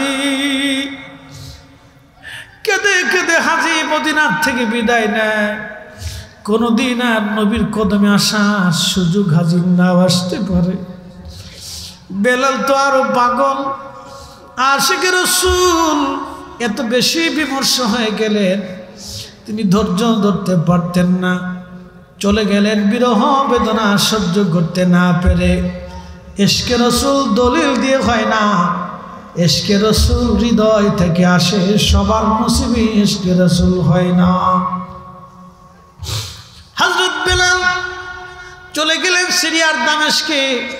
বহুদিন পরে নবীজি স্বপ্ন দেখাইলেন। ইমাম তাকিউদ্দিন সুবকি আশিফা ও সাকামের মধ্যে তিনি লেখেন, নবীজি স্বপ্ন গেলেন, স্বপ্নে যে বললেন, বেলাল আমার সাথে কেমন জুলুম তুমি শুরু করছো রে বেলাল, বেলাল রে কেমন জুলুম, কতদিন হলো তুমি আমার জিয়ারতে আসো না, বেলাল রে মন কি চায় না জিয়ারতে আসতে, বেলাল আমি নবীর জিয়ারতে চলে আসো বেলাল। স্বপ্ন দেখানোর পরে প্রিয় রাসূল থেকে স্বপ্ন দেখায় পাগল পরা হয়ে নবীর আশিক সুদূর মদিনার রওনা দিলেন, সুদূর মদিনায় রওনা হলেন। আহা, দামেস্ক থেকে হযরত আশিক রাসূল বেলাল পাগল পরা হয়ে মদিনায় রওনা হয়ে গেলেন। আমি জানি প্রেমে পাগল সে তো মদিনা, প্রেমানলে পুড়ে মরি, প্রেমানলে পুড়ে মরি ওহে রব্বানা। আমি জানি প্রেমে পাগল সে তো মদিনা। রওজা শরীফ তখন কাঠের জালি দিয়ে ঘিরে রাখা ছিল, হুজরা শরীফ সেই খেজুর গাছের ছাউনি, আর সে খেজুর পাতার বেড়া দিয়ে মাটি দিয়ে নির্মাণ করা হুজরা। রওজার পাশে বসে গেলেন বেলাল গভীর রাত তাহাজ্জুদের সময়। রওজা শরীফের পাশে বসে বসে মাথা ঢুকিয়ে বেলাল কাঁদতেছিলেন আর বলতেছিলেন, হুজুর গোলামকে স্বপ্ন দেখাইছেন আসার জন্য, ডেকেছেন আপনি মদিনার পানে, ইয়া রাসূলুল্লাহ গোলাম আপনার কদম মুবারকে হাজির হয়ে গেছে, আপনি আসতে বলেছিলেন নবী আসছি, হুজুর আমি আসছি, স্বপ্নে যে আমাকে আসার হুকুম করেছিলেন আমি আসছি, ইয়া রাসূলুল্লাহ আপনার কদম মুবারক আমি হাজির হয়ে গেছি। বসে বসে বেলাল কাঁদতেছিলেন, মাথা ডুকরি ডুকরি কান্না করতেছিলেন। নতুন মুয়াজ্জিন আসছে, এসে দেখে নবীর মুয়াজ্জিন বেলাল কাঁদে রে। সারা মদিনায় ডাক দিলেন, শুনছো মদিনাবাসী, নবীর মুয়াজ্জিন বেলাল ফিরে আসছে। কথা শুনিয়া সব মদিনাবাসী দৌড়াইয়া মসজিদে নববীর মধ্যে রওজা শরীফের পাশে ভিড় করলেন। সবার একই অনুরোধ, বেলাল কতদিন তুমি আজান দেও না, একটা বার তুমি আজান দাও বেলাল। বেলাল বলেন, সাহাবীরা রে আমি পণ করেছি আর আজান দেব না, নিয়ত করেছি। আমি কারে আজান শোনাবো বলো? আজান দিলেই তো রসুল নামাজে আসতেন, আমি আর আজান দিতে পারবো না, তোমরা অনুরোধ করো না। সাহাবীরা বলল, হাসান হুসেনকে ডেকে নিয়ে আসো। মসজিদ নবীর 7 নম্বর গেট বাবু সালাম দিয়ে আগাইয়া যদি যান একটা বাড়ি আপনি পাবেন, মসজিদ পাবেন, মসজিদে আলী। যদিও এটা মসজিদ কখনোই ছিল না, এটা হযরত আলী ফাতেমার বাড়ি ছিল। হাসান আর হুসেনকে ডেকে নিয়ে চলে আসা হলো। দুইজন দেখতে নবীর চেহারার মতো ছিল। ইমাম হাসান পুরা চেহারাটাই নানার চেহারা পেয়েছিলেন। আহা, বেলাল রওজা শরীফ থেকে উঠে এসে ইমাম তাকিউদ্দিন সুবকি আর শিফাউস সাকামের মধ্যে লেখেন, হযরত ইমাম হাসানকে জড়িয়ে ধরে বুকের মধ্যে মাথা ঠেকাইয়া ঠেকাইয়া বেলাল কাঁদতেছিল। আবার ইমাম হুসেইনের বুকের মধ্যে মাথা ঠেকাইয়া বেলাল কান্দে রে। বেলাল কান্না করতেছিল। ইমাম হাসান ডাক দিয়ে বলেন, নানার মুয়াজ্জিন বহুদিন হলো আপনার আজান শুনি না। নানার মুয়াজ্জিন বহুদিন হলো আজান শুনি না, আপনি আজকে যান আজান দিবেন। নানার যে আজান শুনাইতেন এই আজান আপনি আজ আমরাও শোনাবেন। বেলাল আর স্থির থাকতে পারেন নাই, দৌড়াইয়া ওই যে সাপটা এখনো মসজিদ নববীর ভিতরে পড়ে গেছে। অবশ্য আগে মসজিদের নববীর বাহিরে, সীমানার বাহিরে ছিল, ওই ছাদের উপরে দৌড়ায় চলে গেলেন। আল্লাহু আকবার বলে যখন আজান দিলেন, আজানের ধ্বনি শুনিয়া সারা মদিনার থেকে সব সাহাবী বের হইয়া দৌড় মারছে গো।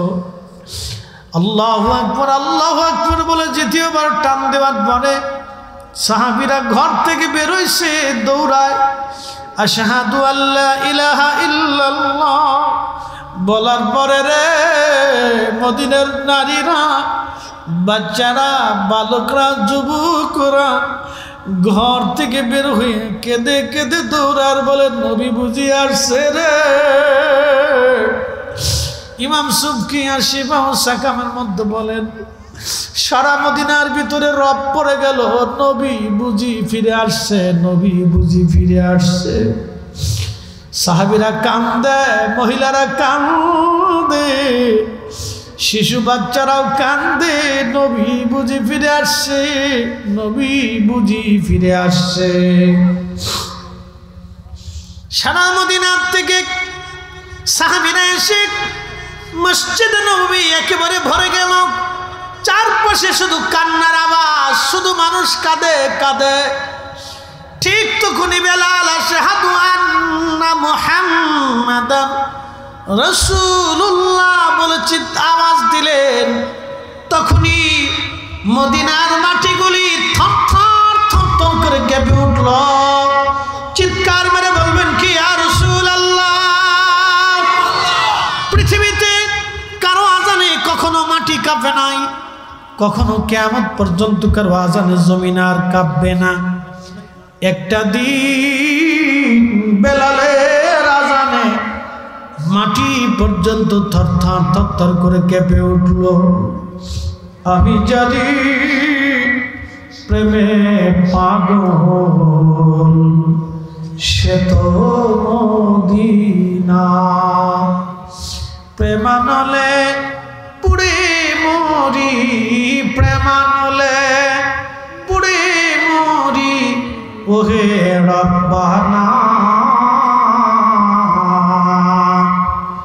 আমি জানি প্রেমে পাগল সে তো মদিনা। বুঝতে পারতেছেন মদিনার মাটি কাঁপে। একসাথে বলা যাবে কি আল্লাহু আকবার? না না না, আরো জোরে বলেন আল্লাহু আকবার। ইশকে রাসূলের তাড়না এত কঠিন, মদিনার মাটি পর্যন্ত থরথর থরথর করে কেঁপে উঠল। বেলালের আজানে পৃথিবীতে ভূমিকম্প হলো, সমগ্র মাটি পর্যন্ত কেঁপে উঠল। বুঝতেই পারতেছেন বেলালের আজানের প্রেম আকর্ষণ কত বিরাট ছিল, কত কঠিন ছিল। মদিনার মাটি কেঁপে ওঠার পরে হযরত বেলাল অজ্ঞান হয়ে পড়ে গেলেন, আর তিনি আজান দিতে পারেন নাই। আজান শেষ হয়ে গেল। হুঁশ ফিরে আসার পরে বিদায় নেওয়ার সময় রওজা শরীফে বসে কাঁদলেন। নবীজি, আমি আসছিলাম, আপনি হুকুম দিয়েছিলেন গোলাম আপনার কদম মোবারকে হাজির। ইয়া রাসূলুল্লাহ, আজান দিছি আপনি আর আসেন নাই। বেলাল কোনোদিন আর আজান মসজিদে নববীতে আর কোনোদিন আজান দেন নাই। বিরহ বেদনা নিয়ে আশিকে রাসূল চলে গেল মদিনাতুল মুনওয়ারা থেকে, জীবনের তরে বিদায় নিয়ে চলে গেলেন। সিরিয়ার পানে আর কোনোদিন ফিরে আসেন নাই। ওই বিরহ বেদনা বুকের মধ্যে নিয়ে চলে গেলেন। আর কোনোদিন তিনি মদিনাতে ফিরে আসেন নাই। কারণ রওজা শরীফ দেখলে বেলাল রাদিয়াল্লাহু আনহু সহ্য হতো না, তিনি কাঁদতেন, পেরেশান হয়ে যাইতেন। বাবাজি, সন্তান যখন মারা যায় পৃথিবীর সব মানুষ ওই ছেলেটাকে ভুলে যায়, কিন্তু মা কবরের বহু দূরে বসে বসে থেকে দেখে, সন্তানের কবরের দিকে বসে বসে দেখে দেখে মা কাঁদতে থাকে। দেখবেন মা কাঁদে। ছেলের জায়নামাজ নিয়ে ছেলের খাটের পাশে বসে মা কাঁদে। পৃথিবীর সবাই সন্তানটাকে ভুলে যায়, কিন্তু মা বলতে পারে না, কারণ মায়ের শরীর থেকে সন্তান গঠন হয়েছে। মা বলে না। ছেলের জামা নিয়ে মা কাঁদে, ছেলের বই নিয়ে মা কাঁদে, ছেলের পোশাক নিয়ে মা কাঁদে। ছেলের পোশাক নিয়ে স্মৃতিগুলি মা মনে করে কাঁদে, কারণ মা কলিজার ভিতর থেকে সন্তানকে ভালোবাসে। হযরতে বেলাল কলিজার ভিতর থেকে নবীকে এত বেশি ভালোবাসতেন যে তিনি নবীর বিরহ বেদনা সহ্য করতে পারেন নাই। প্রশ্ন রাখবেন, হুজুর তাহলে আবু বকর, ওমর, উসমান কি ভালোবাসে নাই? হ্যাঁ, বাসছে। তাদের ধৈর্য শক্তি বেলালের ধৈর্য শক্তি একরকম ছিল না। এই বিরহ বেদনা বেলাল সহ্য করতে পারতেন না, তিনি এই জন্য চলে গেলেন। তারা ধৈর্য ধরতে পারতেন, কিন্তু তিনি পারতেন না। ওয়াসাল কারণী দেখেন, একটা বারের জন্য রসুল দেখার জন্য তিনি সুযোগ পান নাই। তিনি ইচ্ছা করলে রসুলের দরবারে সেই জীবন যাপন করতে পারতেন, কিন্তু একটা শরীয়তের জন্য তিনি কখনো মদিনাতে আসতে পারেন নাই। তার একজন মা ছিল।